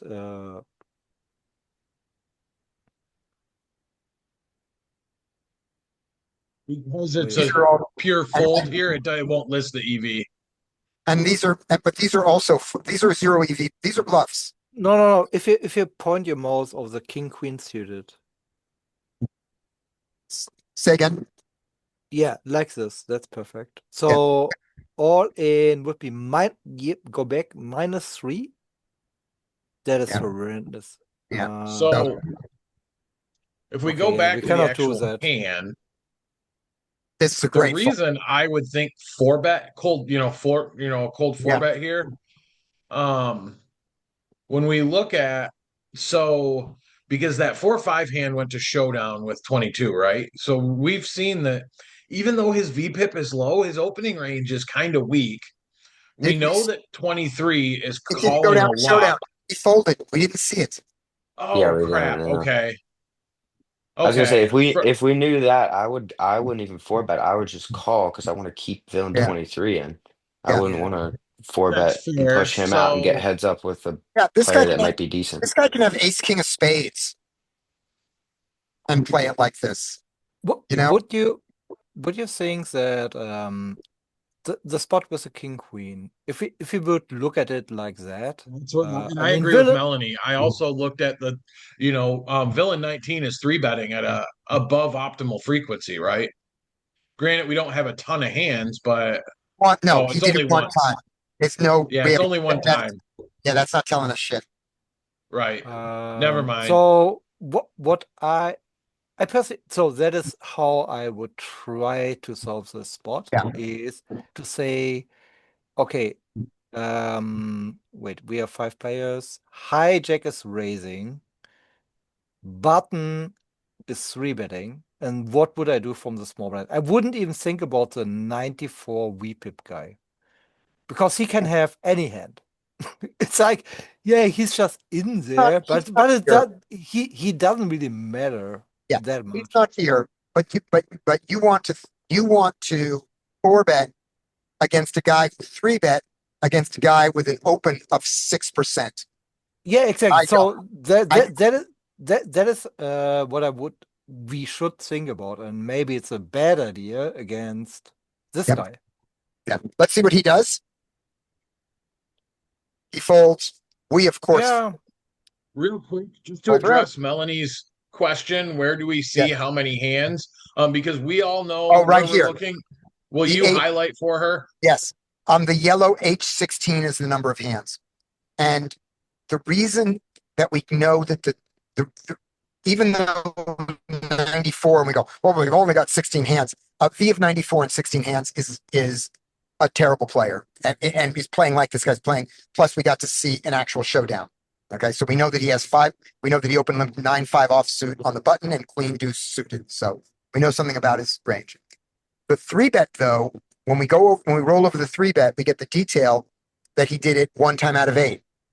So that just told us that when it only happened 1 time, we have it tells us nothing. It's because it's a singular event. He could have had aces. He could have had a nonsense hand. So the 3-bet that is unreliable with only 16. The 94 is reliable. And the R6, you're lagging. Uh-oh. Scotty, you're lagging hard right now. I think he'll come all right, back. good luck me. All right, you're back. Might come back. All right, yeah. Here. So there's 16 hands. You Oh, it was just a tease. Yes, he's No. gone. and I'm gone. You All are right, back. I'll try to I come back. think. Tell me when I'm back. Okay, I can hear I you. try to give one more explanation I did. Is basically, so I think he's 3-betting a lot because he has this crazy guy in front of him. That would makes perfect sense, right? That's why he's 3-betting that much. It could be that, or he So just doesn't know. bet 13. I mean, it's not even crazy. It's that bet 3-bet 13%. It's an But it's a adjustment little I bit. would make. I can say But here's the on the thing. button, Okay, I'll type it. myself personally on the button, I'm squeezing this spot at a really high frequency with a much wider range than I normally would. So if I'm in the small blind looking at, if I know it's a capable player on the button that's going to squeeze way wider, I think we have a very profitable 4-bet resqueeze because 22 is so tight that he might fold way over fold to a cold 4-bet. I agree. Yeah, and that's why I like the 4-bet. So yeah. That's I where don't I'm hate thinking. the fold. I don't hate the fold. It's just I would like the more aggressive action a little bit more. That's all. I would say that in my live games, this is an easy every single time fold for me. This is a get the hell out of there. That people don't 3-bet wide enough, so let's just put it down. Even against the 100 VPIP guy, don't they notice that? No, they're terrible. They don't. Okay. They only 3-bet the absolute top of range, and then some random players they limp raise absolute top of range sometimes certain players, and then I mean they really just tell you how strong their hand is because if the player that limp raises aces every single time 3-bets they never have aces, and they have a good hand but not top of range, and then there's a lot of players that will just there's guys that will just open jam aces all the time because they're Okay. scared. So your range here is basically jacks plus ace king. That's it. Yeah, I mean jacks. I wouldn't even 4-bet jacks. I would 4-bet queens, plus, and not even ace king is a hard one. It's like It's a hard one. yeah, it is. Their hands are Oh my so god, this nutted. game The is hands are so nutted that they're doing this with. It's like I mean their hands. If I mean I had a position where I folded ace queen to a 3-bet because I sat there and was like, okay, this guy's super tight. I haven't seen him. I've seen him 3-bet 4 times, and I folded ace queen offsuit instead of 4-bet bluffing because I just don't 4-bet bluff, and I'm not going to call ace queen offsuit. Ace queen suited I would have called, but ace queen offsuit I'm folding every time because I was thinking this is his range that he four bets with. Queens, I'm dominated. Kings, I have one live card. Aces, I'm dominated. Ace king, I'm dominated. I have one hand that I have some sort of decent odds against, and it's queens and kings I'm doing okay against.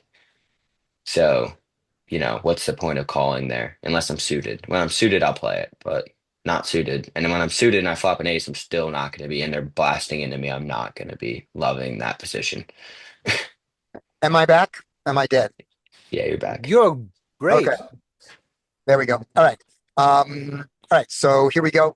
The one comment, if you guys didn't read it, was looking at their 3-bet percentages is not very informative because they only have one 3-bet that happened. So when it's only one, they could have easily, even the guy with a 20, it's just that he hasn't had the opportunity to do it much. So there you go. All right, here we go. He folds. I think this is a very good fold. I fold, everybody folds. Next hand is I think Bub is the next. Yeah, that was Actually, it's not me. I mean, I don't mind to do the next one, but King Yeah. Queen suited was mine. okay. Queen suited was yours. Okay, then the next one is Skate. Is Skate still here? Or did we lose Skate? Gate is not Skate. here. We lost Skate. Okay. So we're going back to so after Bub, we're going back to the top. It's me. All right. Fold. Ace 4 offsuit against this guy. Yes, raise it. It doesn't, Ace 4 doesn't need folds to be profitable. But now Ace 4 should fold. Okay, Ace 4 should fold. This is out of character and weird. Ace 9 suited here. Do you Uh, think villain 19 has identified the fish and button in big blind? Yeah, and he just wants to be in there with him. But why does he want to be there with 10-5? I guess he does. Okay. My Ace 9 suited. Okay, bet I know fold. that villain 23 is going to call. I know he's not going to 3-bet. By I the might way, break. the mic's I off. might break out of To the turn mold. it back on, slide the switch on the back of this device. What'd you say? Sorry, that was Oh, that was you. Okay. that was that was it. bullshit. All right. I might. I think I'm going to go out of character and call a 2 big blind bet here. Yeah, that's what I'm going to do.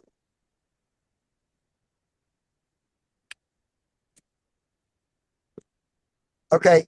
Who wants to hate on me? I do. I- Hate it. I want to hate on you.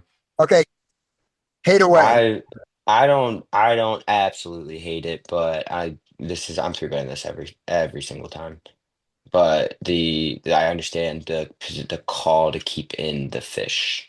But the fish has shown absolutely no ability to fold pre-flop, so Oh, no, he folded to the 3-bet in the last. that's yeah, Folded that's in. true. Folded here. Yeah. Raise, call, re-raise, fold. In this specific scenario, it's a fantastic flat when you know that you have their hearts dominated. It's Yeah. obviously fantastic, but I mean, even as much as you want to keep the fish in, I still want to play heads up. Like it doesn't matter how much of an edge you have three ways. It's hard to have a very strong edge playing three Yeah. ways. Yeah. So when I play this hand here, I'm not playing a skill edge because I'm out of position against 2 players. So I don't have a skill edge. The only edge I have is I have a better, my hand is going to be much better than the 1 big blind he puts in. We know that.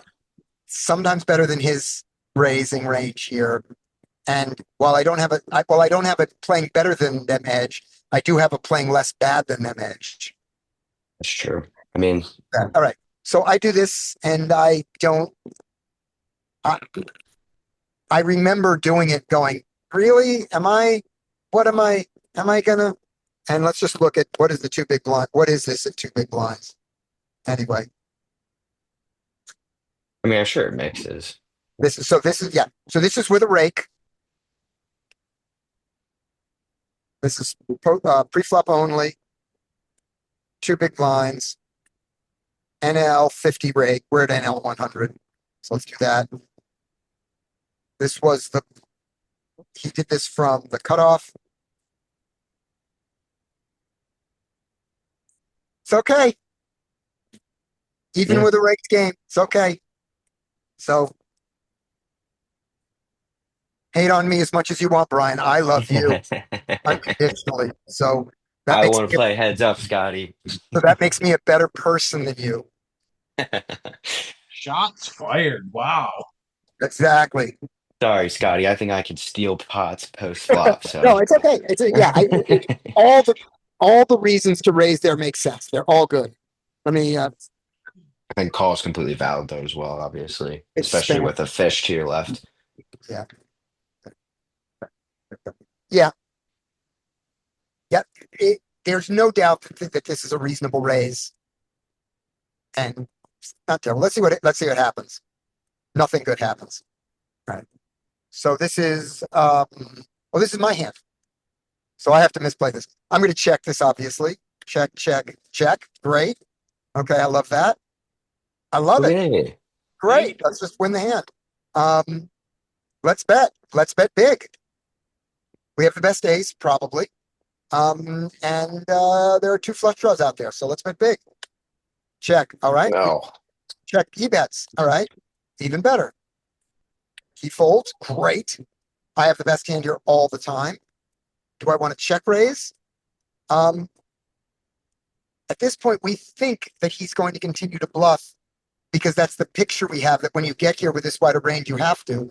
We don't know that about him. Let's see what I do. Which Yeah, go check raise right now. Yeah, Big boy. great.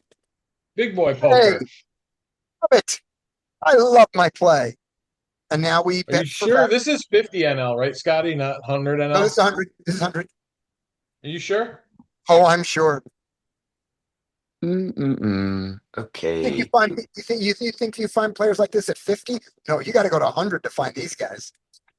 What's his range, Scotty? Uh, his range is flushes, flush draws that fold, that worse aces than mine, jacks that didn't bet, and eights. That's his range. Okay. What are you gonna do about it? I'm gonna bet. Okay. I'm gonna bet the flushes are gonna fold. The jacks are gonna call. But it's mainly the eight. And so that's my size for an eight for this guy. There we go. And I'm folding to a raise. All right. Up next is Larry. Yeah, it should fold around to the hero. I don't, this is a little too low to adjust to start. Yeah, so our mark should open. And we know this villain 19 is now so he's gonna put in position against the 90 VPIP. I think 9-8 is clear. I'm not sure And a about 44 and 9-7. a 44 PFR. That's his 94 VPIP is less important right at this second than his 44 PFR, and he's limped from the small blind before. All right, so he's splitting range.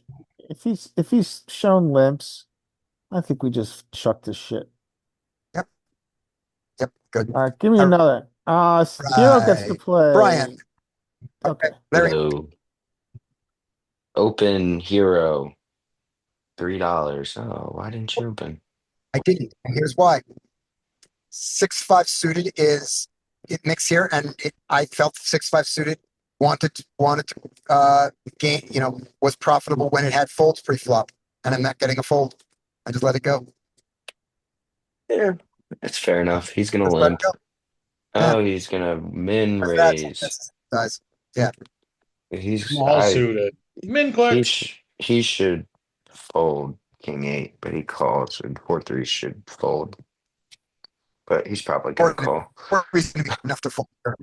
No, he's good enough to fold here. Okay. All right. He's Yeah, made I would fold. mistakes, but yeah. All right. Is good enough or tight enough?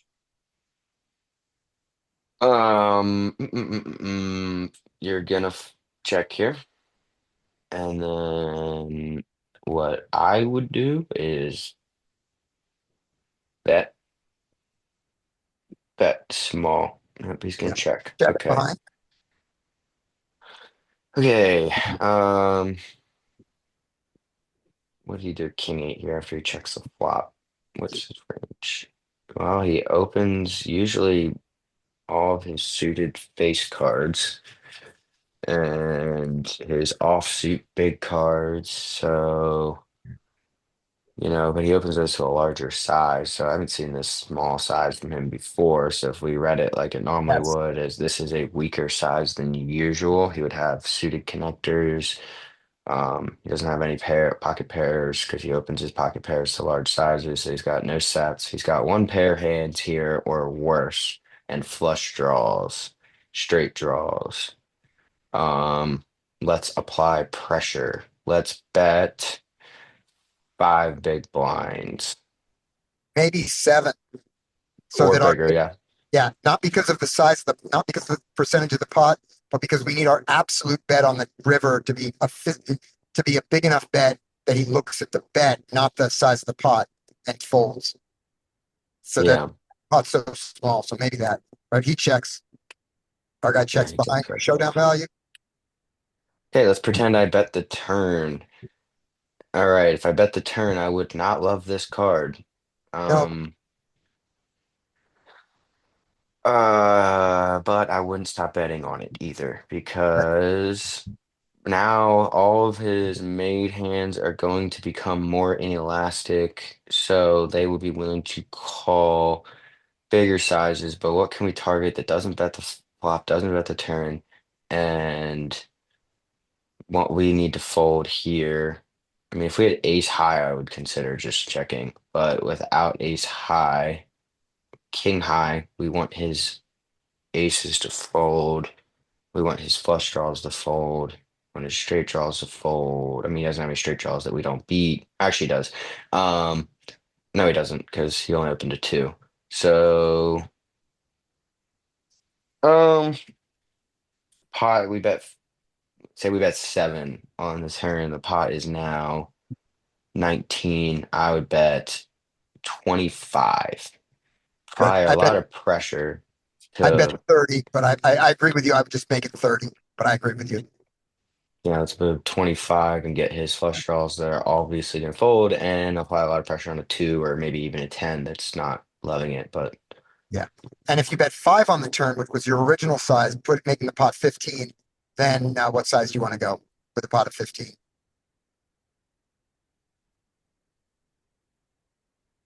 mm, um, I still like 25. Honestly, I like your 30 better and then 25 with the smaller pot. I agree. I like 25 again. I like 25 at 10, and I like 30 at 14. Yeah, great. Yeah. All right. And he just goes check because he thinks either because he doesn't have anything, or maybe he thinks king is showdown. Who knows? And he checks his showdown value and wins, and we get to see 6-2 suited. We make that note that 6-2 suited is a raise to not just a raise, but is a raise to 2. And so Yep. we've got this little thing that says we've seen him raise 6, 5, 4. We haven't shown down a 6, 5, or 4, but we've now seen the 6 deuce for the 2 on the button. So that's our information on him. As we go forward that was Brian. Up next is Bob. Let's go. Okay. For 10-3 should fold, but he's not folding. He's probably limping. Yep, he's limping. Okay, so I mean, at least there's a pattern on what he's doing. 10 jack. I mean, that's a good hand on the button. I personally would raise here, even against this. So when this guy limps, I should raise. Yeah, I like the raise. Pocket kings. Yeah, I mean, pretty easy. We 3-bet. So We could call for the reason that the big blind is super short. And the big blind might jam, but I personally would just raise so here. what size you Oh, yeah. what sizing? What size you want to go, Bob? If this were normal players and there was a limp, what size would you want to go? I would go like 20. Sure. Something around like this. Like 8. I think 20 is the maximum. I would go like 18, 19. So with this hand, maybe 18, 17. Okay. So just lose them Sounds in. good. But So our theoretical for our range of of our 3 bets here is 22. I'm sorry, 23. 4 times this plus the dead money. The 23, given that we're only 74 deep, is getting pretty close to jamming size. We're getting pretty close to that 33%.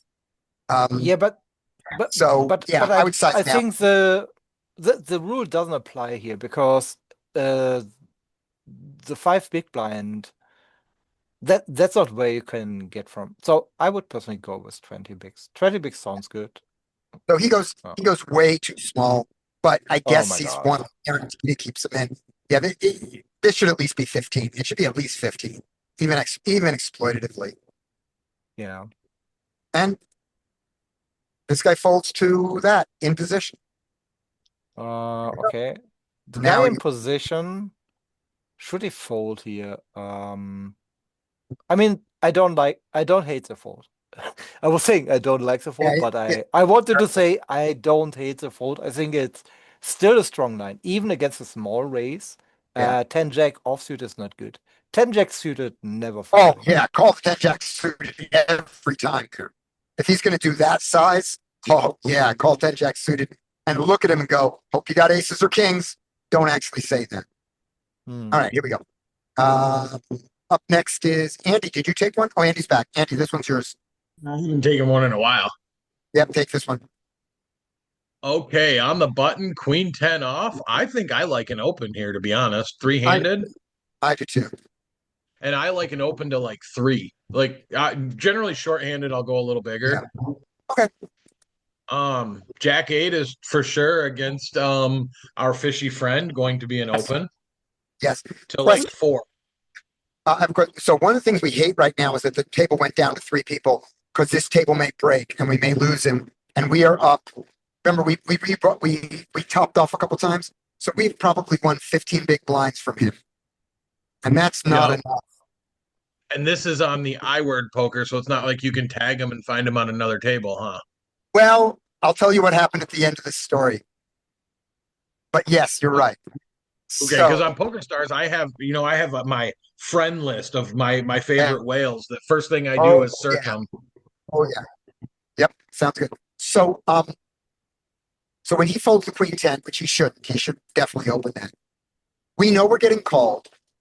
Jack 8 suited is more than good enough to play. We're going to raise. What size do we want to raise to? Going to 4. Oh, I had no question for you. Why do you like to bet? Why do you like to raise bigger when it's shorthanded? I just wanted to hear your reason.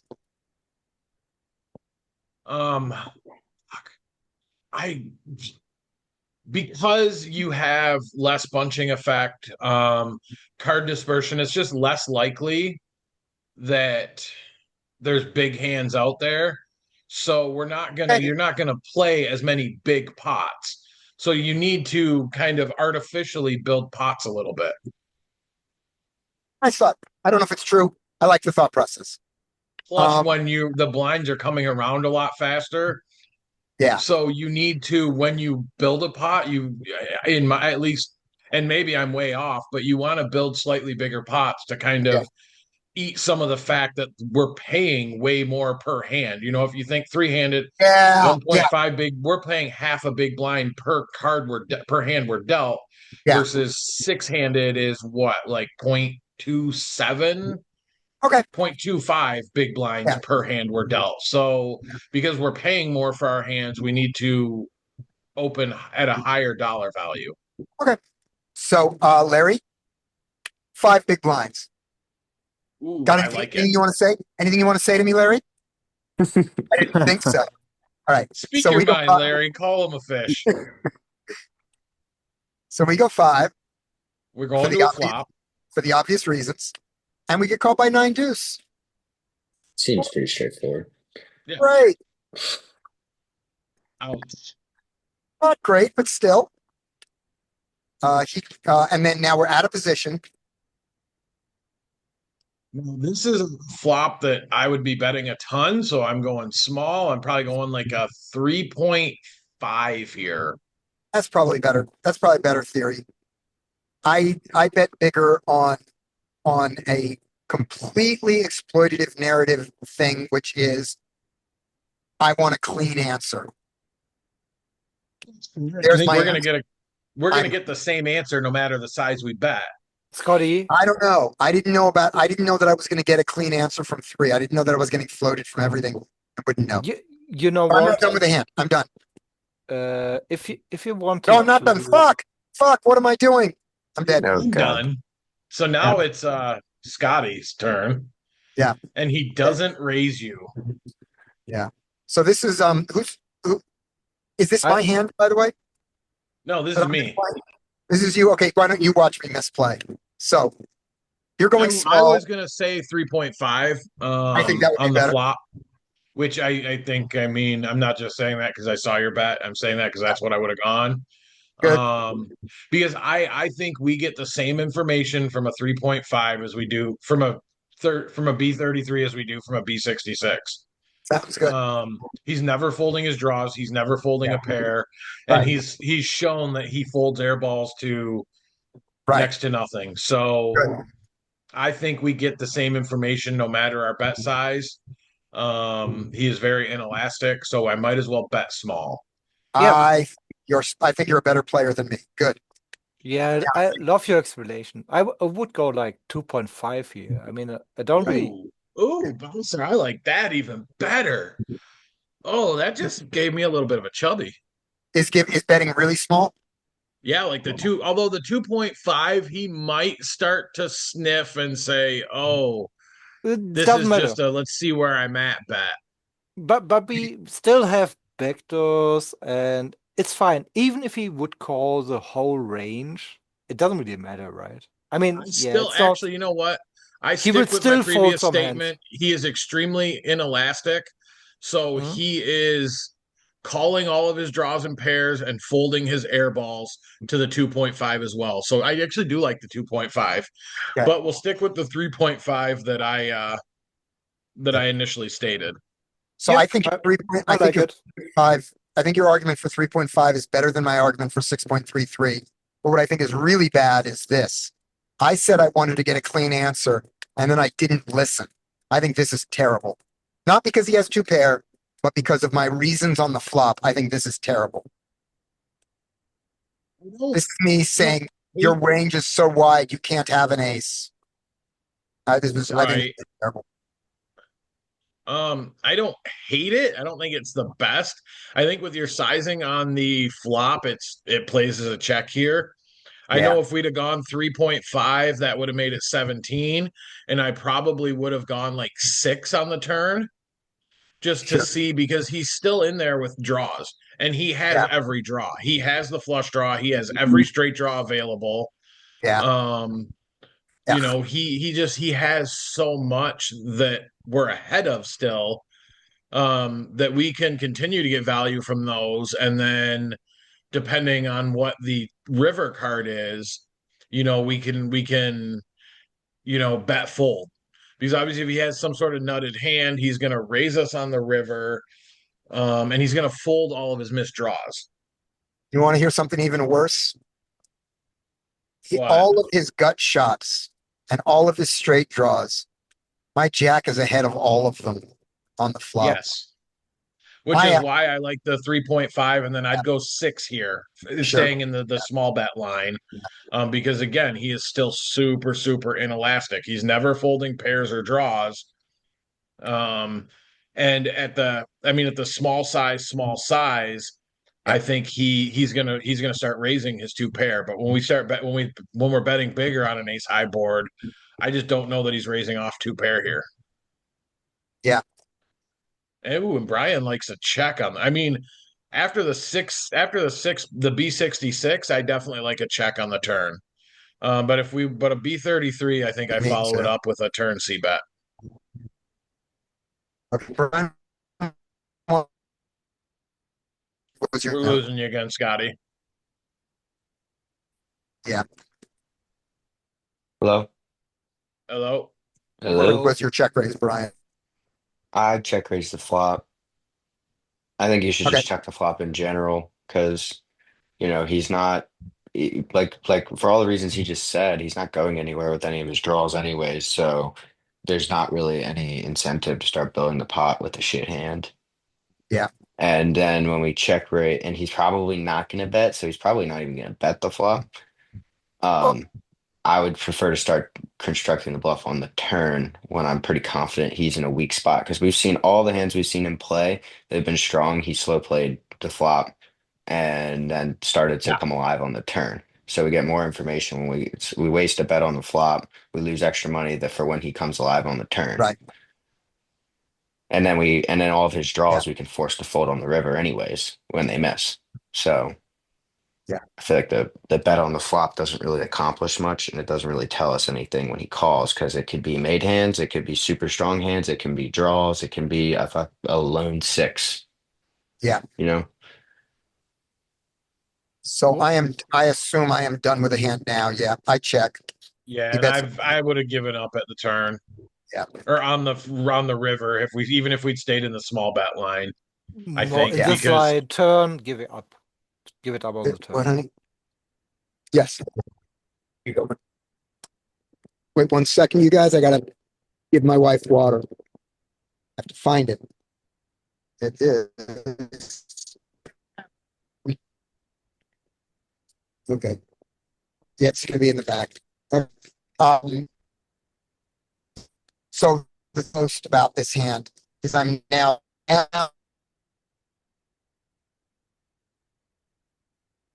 with Bob. So Well- this is me, even though I did a lot of that. And We're losing you, Robert. Scotty. losing you again, Scotty. poster raising. Oh, sorry. Okay. Can you see the screen? Yeah. Okay. I think I'm just gonna fold. Oh no, we'll call it and try to get. This is, I don't like this. He only has 27 big blinds. I don't like this set. Well, I think you know that small blind's coming along, which I think then makes it profitable. Right. Yeah. Now here's the Now it weirdness. becomes interesting. These are very common in some Yeah. live games. We're always doing this, right? Yeah, now we're in. 100%. Yeah. Yeah. We're in there like swimwear at this point. Fine with it. Yeah. Easy. Set. One time. 5, 6, 7. Oh, So this is also a common exploit from. I think Villain 21 should just shove his shit in. I agree. Yeah. Mm. Ooh, it's not too bad. that is now you rip it. Well, now For you don't sure. need to rip it because Don't need to rip it. Yeah, That's that's enough. right. He's brand new. He's brand new to the table. He doesn't know how small 23's fold button is. Yeah. it doesn't matter. Look at the SPR.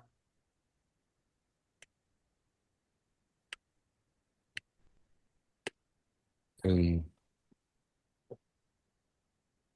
Great. All right.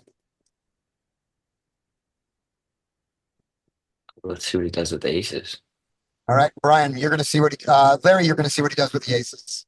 All right, Hero should, yeah, good fold. I think he's gonna go 4 or 5. Maybe he limps. Who knows? Goes 3. First normal size. He shouldn't get any action. Yeah. All right. There we go. Brian. Should fold all the way around. Right, but he's gonna limp. So he's gonna limp, and then 3 deuce should fold, and 7 deuce should fold, and Jack 6 should check. Yep. We just get to see the flop. Okay. And we know that his limping range is absolute trash hands. We do. We flop a pair, and there are draws available. I'm gonna check. And then he's gonna check behind. So, all right. Ooh, we turn a Now flush draw. we Juicy. are absolutely betting now. But we don't really know what can he have. He can Nothing. obviously have flush draws and jack shit. Absolutely nothing. I think he still has queens in his range. I don't think there's a ton of strong stuff to target other than his flush draws, really, that we can beat. I would discount a lot of queens in his range because we've seen him raise every time he has a face card. Yeah, Queen- that's one no, thing that's true. The queen deuce suited was a limp. Was it? Queen Or was that a suited raise? against No, No, he raised it. he raised queen deuce suited and He got raised three it to bet four by king bigs queen. or five bigs. Yeah, that was a raise. All right, Yeah, sorry. you're right. There is not a lot of queens in his And we know range. he's raised every ace he has. And at this point, with his Yeah, so we're just raising- gonna go fucking massive here because the only thing we're targeting is flush Flush draw. draws, and they're inelastic, so we're gonna make it 10 big blinds. That's what I would do. Good idea. Okay, good. You checked it. Okay. Yep, Well, okay. he checked it back, so he's got fucking nothing. Yeah. I mean, I've had like one big blind. Yeah, but Now we also get the thing that we get to see, which is, and he never bluffed his no showdown. yeah, but he That's did good. earlier bluff. We didn't see it, but he did bluff a missed open-ended straight draw earlier with the same hand. We didn't see it. Yeah. Yeah, All right. but Go. Okay. After Brian is I think we did Larry. After Brian is Andy. we know he's probably going to raise here to like 5 or 6. Yep. Even though it should be a fold. Yep. Cut off pocket 4s. If it was folded to me, I think I would start thinking about opening at least at some frequency. I don't think 4s might fold though. This guy's kind of a super net, so let's see what he does. I'd like to fold 4s here. Yep. Ace 9, I might have against that guy. I might have called an ace 9, even though it's offsuit on the button. I might have called that just because we don't have very many. We don't. I mean, granted, he's new to the table, but so yeah, I don't know. I guess I got to remember he's new to the table. He doesn't know what's going on yet. Right. Pocket 8s, that may even against this guy is probably a 3 bet. Okay. To He goes for the call. Check. We think this is probably going to go check, check, check, check, check, check, right? No, this guy's shown that he'll bet just about any pair. So Oh yeah, you're right. He's betting pairs. I think I have to call here. Oh, easy 22 call. should be calling. Yep. Check call. Yeah, he should hate that Check card. bet call. Oh, But check this guy- check. But he gets scared. And our 8 kicker plays. What a dream. Check check win. And he doesn't bluff it. He And can't we even have- beat the board. Right. But this is our other note. He's not bluffing. Yes. He's When he's betting, he has a hand. so we don't know that he never bluffs, but I'm saying, but a lot of hands that needed to bluff, he is under bluffing. That's what we know. He's in too many hands and he's making the mistake. He's playing them in the worst way you can. If you're going to play too many hands, you got to be getting some bluffs in there. All right. Yeah. You know, looking at what's his name from all the poker streams. Not Rampage. Airball. Airball. Wolfgang? No, not Nick Airball? Airball. Not Nick Airball. The well dressed. He's featured. Oh, you're talking about Keating. Keating, yeah, Keating. Keating, who plays way too many hands, but he bluffs. But he does know how to bluff. All right, here we Does go. very well though. Yeah. All right, Bob. Yeah. Ooh. Yes, let's go. We have a good hand. Yay. Okay, 3-7 suited should fold, and we should raise to something. What size? I mean, doesn't really matter. Against this guy, we could Big. raise to 10. All right, we go 5. Yeah, that's good. Why not? We have an ultra premium against this guy. I actually like that you just use an exploit sizing. That's great. Yeah, we at least go 5. We may start going bigger. Okay. He checks. He checks on this board. I would still bet again, 2.5, something like this. Yep, Just bet yeah, small. that's good. Good small, good sizing. Yep. He calls. Here for that. Good. So the problem with this call is now that we know he's overfolding. So after he checks, I want to check. Right. We I'm check, not. I'm check. never bluffing here. That's good. Yep. We check back. And now he will bet, and I'm folding. And if we had paid enough attention, we would fold here. But I didn't. Yeah. I said Yep. this has got plenty of, I beat all the other ace highs. This is fine. But No, also, yeah, I also think he's very annoying at the table, right? Because he's like, he always makes this fucking two pair somehow Yeah. and trips and stuff, and you don't know why. It's Yeah. like poker's rigged, right? If you yeah, look it's at rigged, exactly. Anyway, that. on this turn, he's got, 1 out of 5. It happens. There you go. Yep. Yeah, So I loved how you played it to Yeah. the room. I think if I had paid more attention to this hand and the other hand, maybe I fold this river. Maybe. But anyway, that's what happens. So we are now down, 35, 40 big blinds to this guy. The only guy we've played against. He's the only guy we've been in a hand against at this table. All of it's gone to him. We better get it all back from him. All right, here we go. That was Bub. So this is me. Let's see. King 10 can open here. Should open here. He does fold. That's what a VPIP of 7 looks like. At 27 hands, that's what a VPIP of 7 looks like. We're going to fold. This ace 10 is a criminal fold. Yeah, that's a slam dunk open on the button. I'll open on the button. Let's see his size. He just calls with a bad king. All right, let's ace queen. Let's raise him and go oversize ace queen. Come on. Go to 7. Go to 6. 3. No. No, you've seen it. Let's go undersized against the superstation.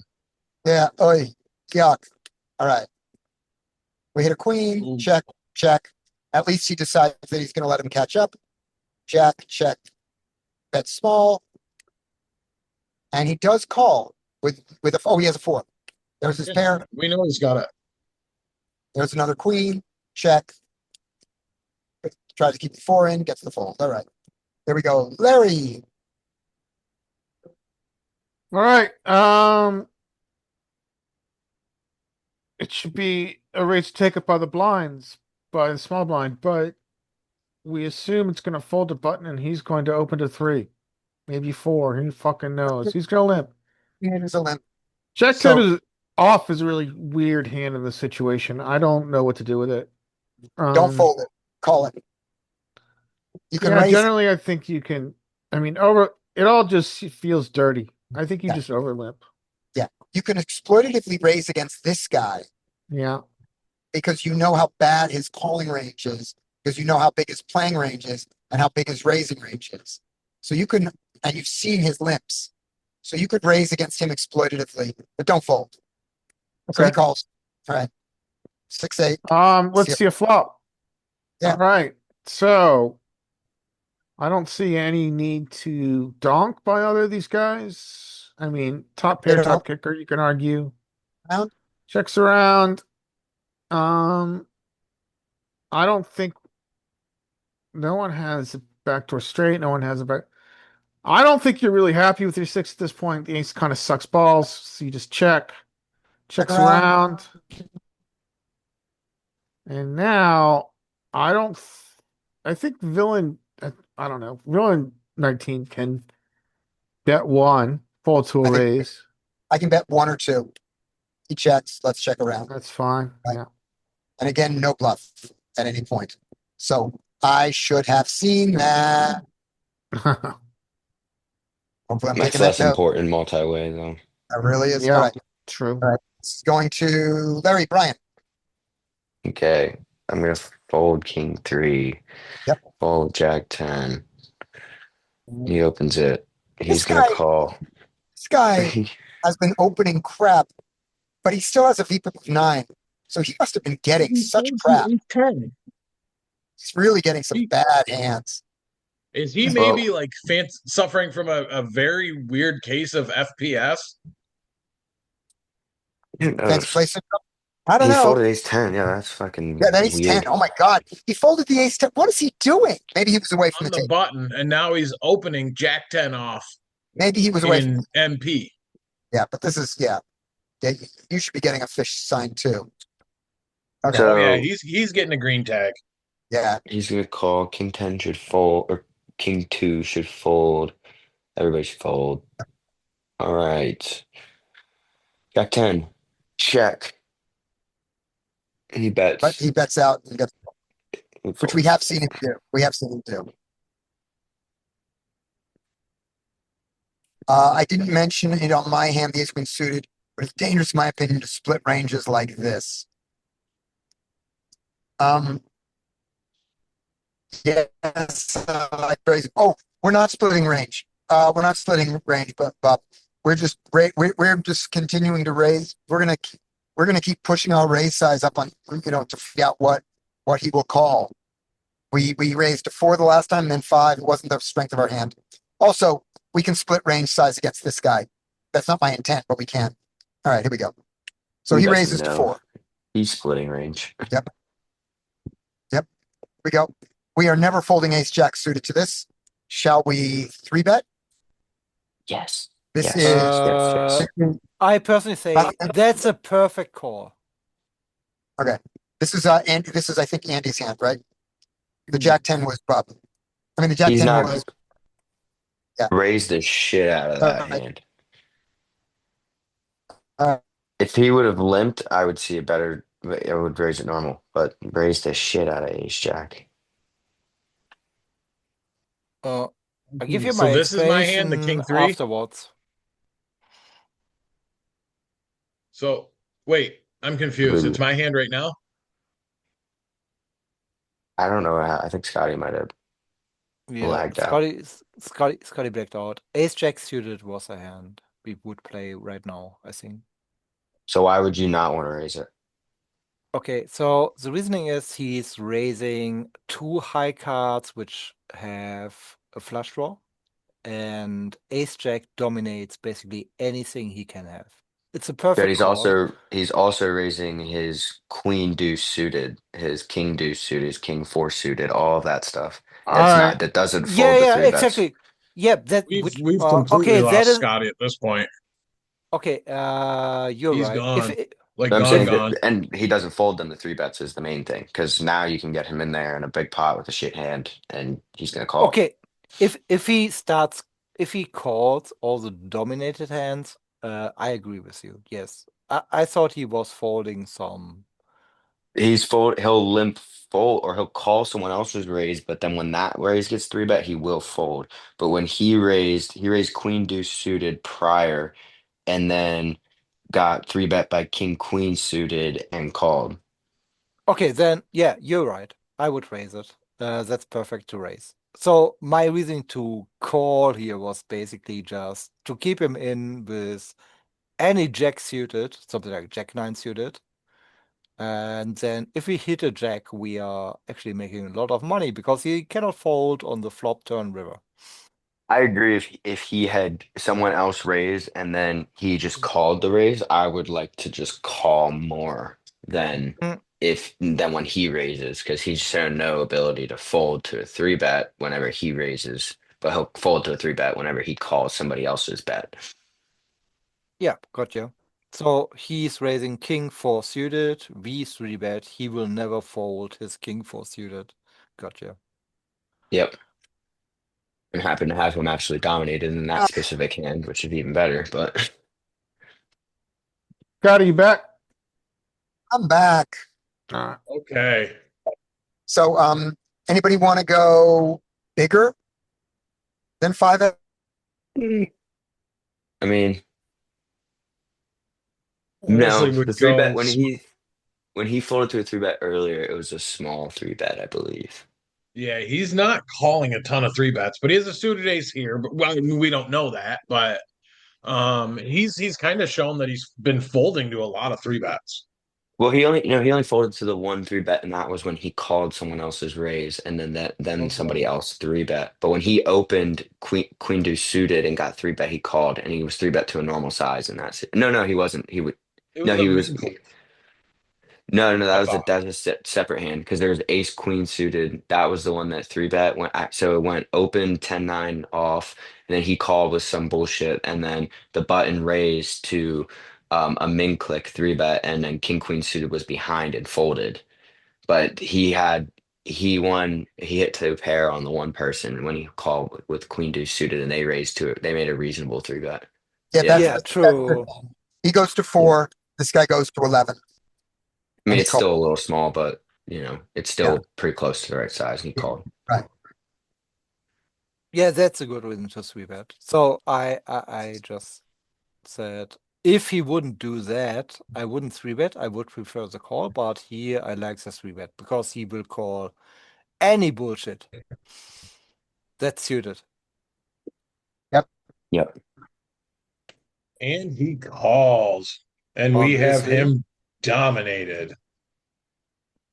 By a mile. And the flop is 5-5-5. Good luck, next hand. No, it's Jack 5-5. No, it's just straight diamonds. That's what it is. Yeah, there it here we is. go. So we That's bet we bet just over a third. We get the call from the 5.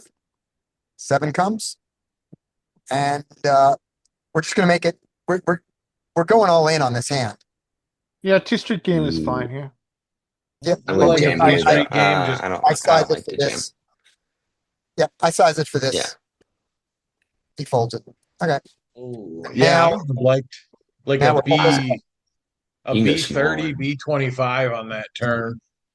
There's just no draws, really. Here we go. So he's gonna limp the jet. So we'll move a little quicker now. Now that we have it. So there we see the limp. Can you Good. can you remove hands here? Because I feel like it might be distracting at this point. Because we are actually fighting this guy every time. Okay. Yep, let's do that. Well, then we don't see what do we see here? Well, We're we'll not see it. seeing We'll anything. see it now. We'll see it on and off. All right. Top pair, bets right out. Okay. So this is an interesting spot. You got a lot of options here. Yep. He goes to raise. This guy doesn't fold top pair. Now, Gross card. checks Check behind. back. He bets Hey, 25. check. Excellent bluff catch opportunity. Yeah, I don't think I can ever This is fold there. Well, I let's don't just think you look can at ever pot check odds. the What are turn. your pot odds are 21% here, and you're blocking the nuts. Okay. Let's think about the villain 21's perspective. There's a 4 to a straight. And if he doesn't know anything about villain 23, it's decent to fold here with kings, right? Because I don't know if it is against this sizing when you're double blocking nuts. He ever do I that mean as a draw on any the queen flop? beats you. Any queen. Any fucking queen. Yeah, of course. Any queen, any 7, any jack 10, a10. But the bet size, I think, leads us to a call. Right. Yeah. So when he bets here, He's he open limps. Jack 6 suited. That's weird. So he doesn't have jack queen. He doesn't have 10 queen. This is the first dunk lead we've seen from him, isn't it? It is. Yeah. And It he's never gonna donk here with a draw and then make his hand and check the turn. Then he calls here. Oh man. Yeah. I mean, it's looked more like a 9 to be honest, but for some reason like pocket 9s. Yeah. It looks at trips actually. So the only hand I could put him on is pocket trips 9s. I would put him on weak top pairs because this is what they do with weak top pair after as the pre-flop caller, they donk weak top pairs and second pair type hands and then shut down whenever you call them or raise them.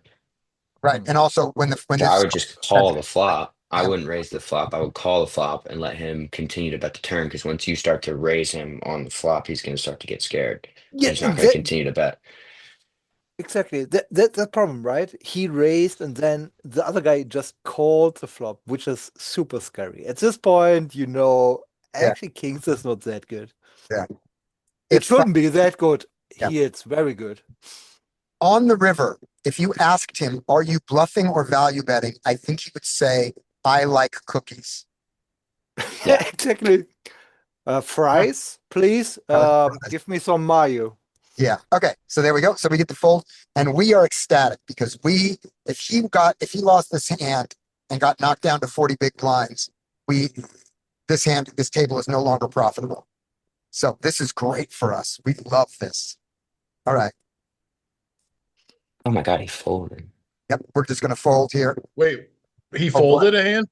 He folded He the king. fold the other guy, He folded? not the. Folded Oh, his the other guy over folded? pairs. Yeah, he folded the king.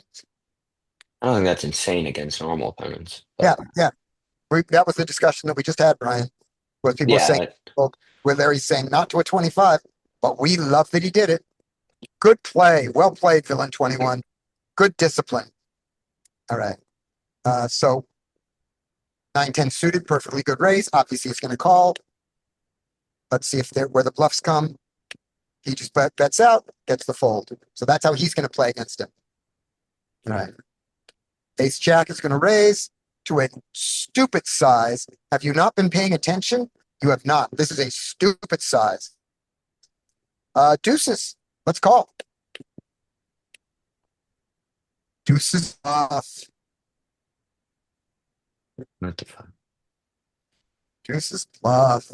Wow. All right.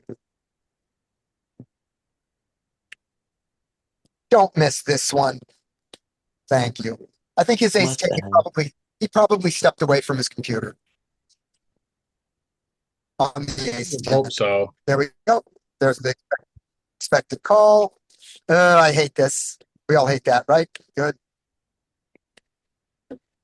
That's how he's decided to play. Okay. Good enough. No surprise. 2-6 is the call. Don't like this. Like that. Nobody bluffs. Nobody bluffs. Nobody bluffs. And he takes it. Yep. And that's what we noticed there. I did not need to call that ace queen. All right. This will be juicy. No 3-bet from the nines. There's your 3-bet. We're out. You should call. Should call. He goes. No. He goes for the 4-bet, and now can the nines get away? No, Probably not. zero chance. No why. Zero chance. Ace 10 gets the fuck away.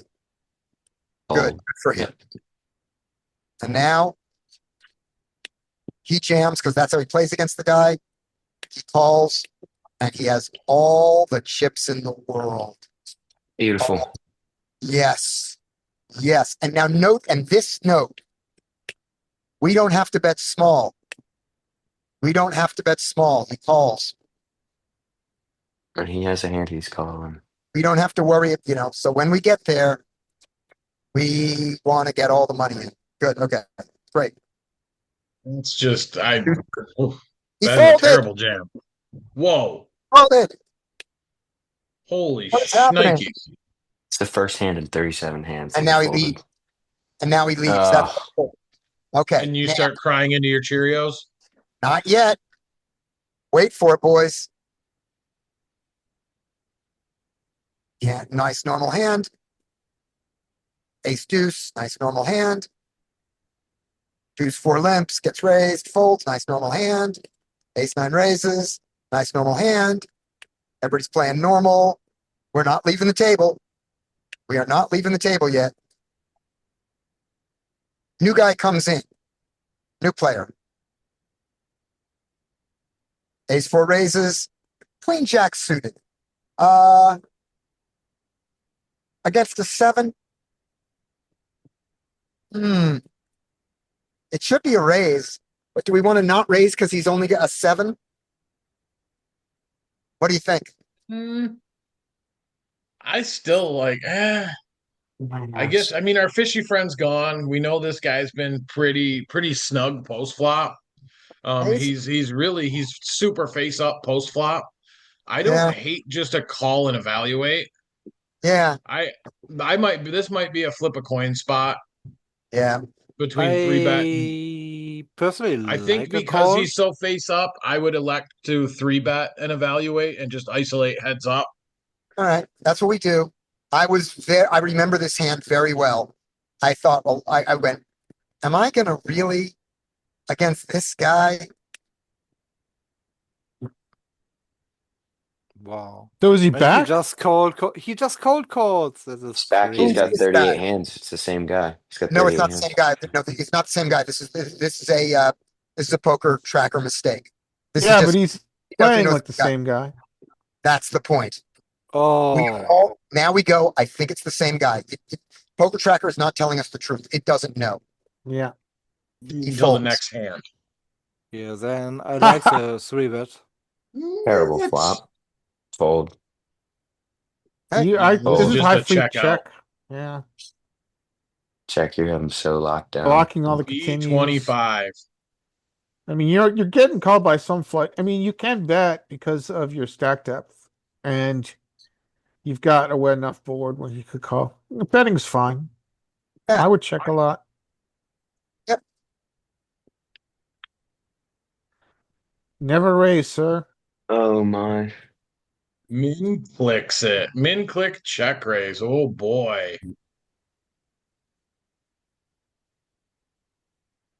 Never raise, sir. All in position.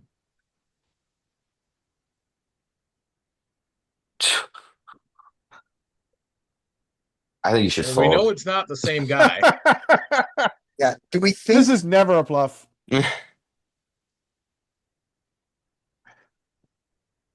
What a Easy nice- game. do we think that was the same guy? Zero No, chance we it's the don't. same guy. Not the Same same guy guy. wasn't. Like it. Doesn't Same seem guy like did it. not have this in his arsenal. Zero of chance it appears. was the same guy. Yeah, it does not seem like the same guy. Pre-flop, I thought it was the same guy. And the bad play, I thought it was the same guy, but the specific bad play, no. No, it doesn't feel like the same guy at all. And, No, there's zero chance it was the same guy. and I think I think we're gonna go. So we're buzzing through hands that now because we're close to the end, and also I'm close to running out of battery. But Before you go, what is your schedule tomorrow? tomorrow is the same thing. I'm in the car. So Brian, you have hands, right? Yep. So let's plan on. So I'll open the room, and I'll stay if I can. But let's focus on Brian's hands tomorrow. Sure. And then if I get knocked out, whatever, and I'll just make you host, Larry, and I'll jump in and out as I can. Okay, that's fine. Okay. All right, cool. So We're not done, but we're ending. We're getting near the end for the answer. So I'm just buzzing through hands because the story has already been told. So we just watch, we bet small on this. They're rated at tens. This Everybody's table playing seems so mundane now. I know. You just go, what's the point? 7-8 against the two big blinds. This is so clearly a fold, but not against a two. Oh, Against dude. a two, we actually Some start min playing click? like I'm in that. there like swimwear. I'm a fish. Yeah, no, you need to be. I'll show it to you. That's the cutoff, right? Yeah, cutoff. Cutoff raises, big blind. I'm telling you. Look at that. You could fold all this if you wanted to. You just don't have to. It's all zero EV, but the difference between 2 and 2.25 is big. Let's go to 2.25. Same situation. Now it's all of a sudden what we expect it to be. That 2 is really small. You're putting in one big blind. You only need 25% equity. I've got 29. Now I've got equity realization problems. Yeah. But there you go. Plus, fuck you. Okay. Check. Now it needs to run out.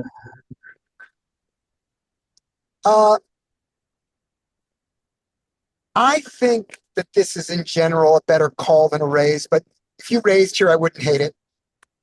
We call. I don't hate a check raise there just because It's okay. I don't know. It does kind of, if it goes to showdown, it kind of helps our check raising range a little bit. I don't object to the check raise there. Here, Although, I don't know. It is so kind check of a that. middling hand. It's not a draw. It's not a nutted hand. Like I like. It's a marginally made hand. It's Yeah. usually the best, but not if a lot of money goes in. So there we go. Never folding, never folding, never folding. Oh well. Ugh.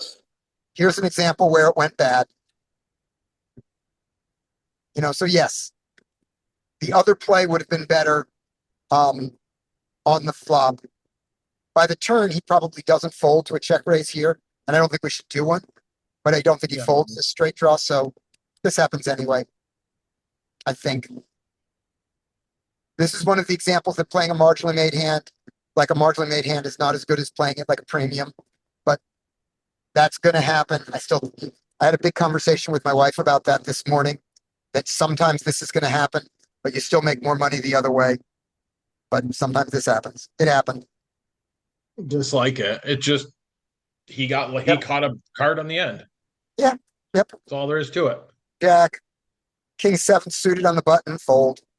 6 defend. He hits. Oh, I love that he checks this. I love that he checked that. And now, I think now his marginally made hand gets promoted and he can bet it if he wants. Plus he has a draw. And he does bet. And he gets the fold. Fine. Great. I like that. Villain 19 he seems like he might be a solid player. His VPIP's a little high, but then again, look who was sitting directly to his Yeah. right for a while. Yeah. With all those limps. So that's going Right. to push the VPIP up. Because he's got all those small blinds that he has to complete. Right. All right. So this guy raises 2.5, not the same guy. So what I now did was I think I leave this table very soon.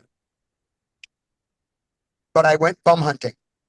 I went to every other table and I put up 6 tables.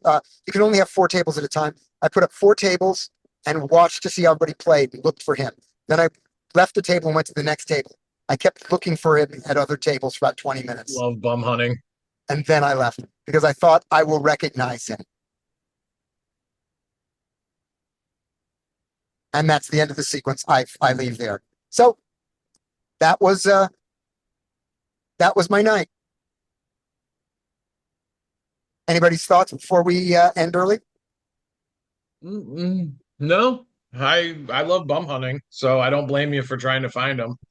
Yeah. I mean, obviously, I'm a big time bum hunter. I have all my favorite fishies' names saved in my search database, so that's the first thing I do is search them before I even start table selection. Yep. It's nice And just playing at a room where everyone's a bum. all the profit against him happened in one hand.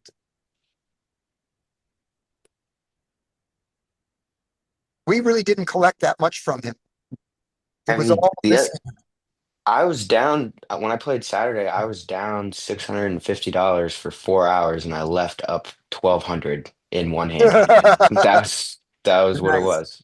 I was card dead for 4 hours ish. I started to play a little bit bad, and then got myself Yeah. back in line and walked out with 1,200 in profit after being down 600. So And Yeah, by the and way, that's how it goes. That's how it goes sometimes. I've had sessions where, in a 10-hour session where I'm down until the last 2 or 3 hands of the session. yeah, And then and that's usually like the charity games where they have to be finished at 1:30 in the morning. right. And usually the last half hour it turns into every hand is double board PLO bombs. And so you're either just going to go broke or get back. And I've had so many nights where I'm stuck all night. And then the last 2 or 3 hands of the night, just, spike and walk out ahead. The funny thing here against this guy, the one hand that we made any money against him on, he didn't play it terribly. I mean, yes, this bet size isn't necessary, but in a cash game, it's okay. Live, he gets 3-bet, he should fold, but especially to the 5x of it. But calling an 8, just the motion, not the sizes. Calling ace 5 suited there, Not terrible in position, right? This He's is not terrible. self-aware Right? there. He could have folded, or he could have four bet the ace five if he was self-aware. Could have, right? But this is not terrible. And then calling one bet there, and then folding to that, not terrible. No, and he might have called a smaller bet there. If you go Might like He might have. 25 or 20. Maybe I should have. Maybe I should have 2-E'd it more. Yeah. I mean, I don't hate your size because there's no draws. Yeah. He's got to have other than some completed equity that whatever. That's why I like the smaller size more and more. Smaller size. Where do you like the smaller size on the turn? On the turn, because there's not there he has a lot of hands that just aren't that strong, and then he has absolutely nutted hands. So like money's going in no matter what with the nutted hands, and the hands that are weaker will call smaller sizes. So you might as well go to the smaller size, and you have 65 behind. So you put 20 in now or 25 in now. I mean, his weaker like hands see you might go to get like curious on the 25 river. now and then 40 on the river, and he might, because at that point he's looking at. I think he's looking at a combo of relative and absolute. Yeah. When you go 25, and then he's going to call because, oh, well, it's a big pot. I have a pair. And then he may even, and then, now it's 40 into 120 on the river. And he's saying, well, shit, I have a pair. Maybe I'm good. Yeah. My thought process, and it was wrong, and we now know it was wrong. Was because he was so inelastic to sizing pre-flop. I thought that he was inelastic to sizing.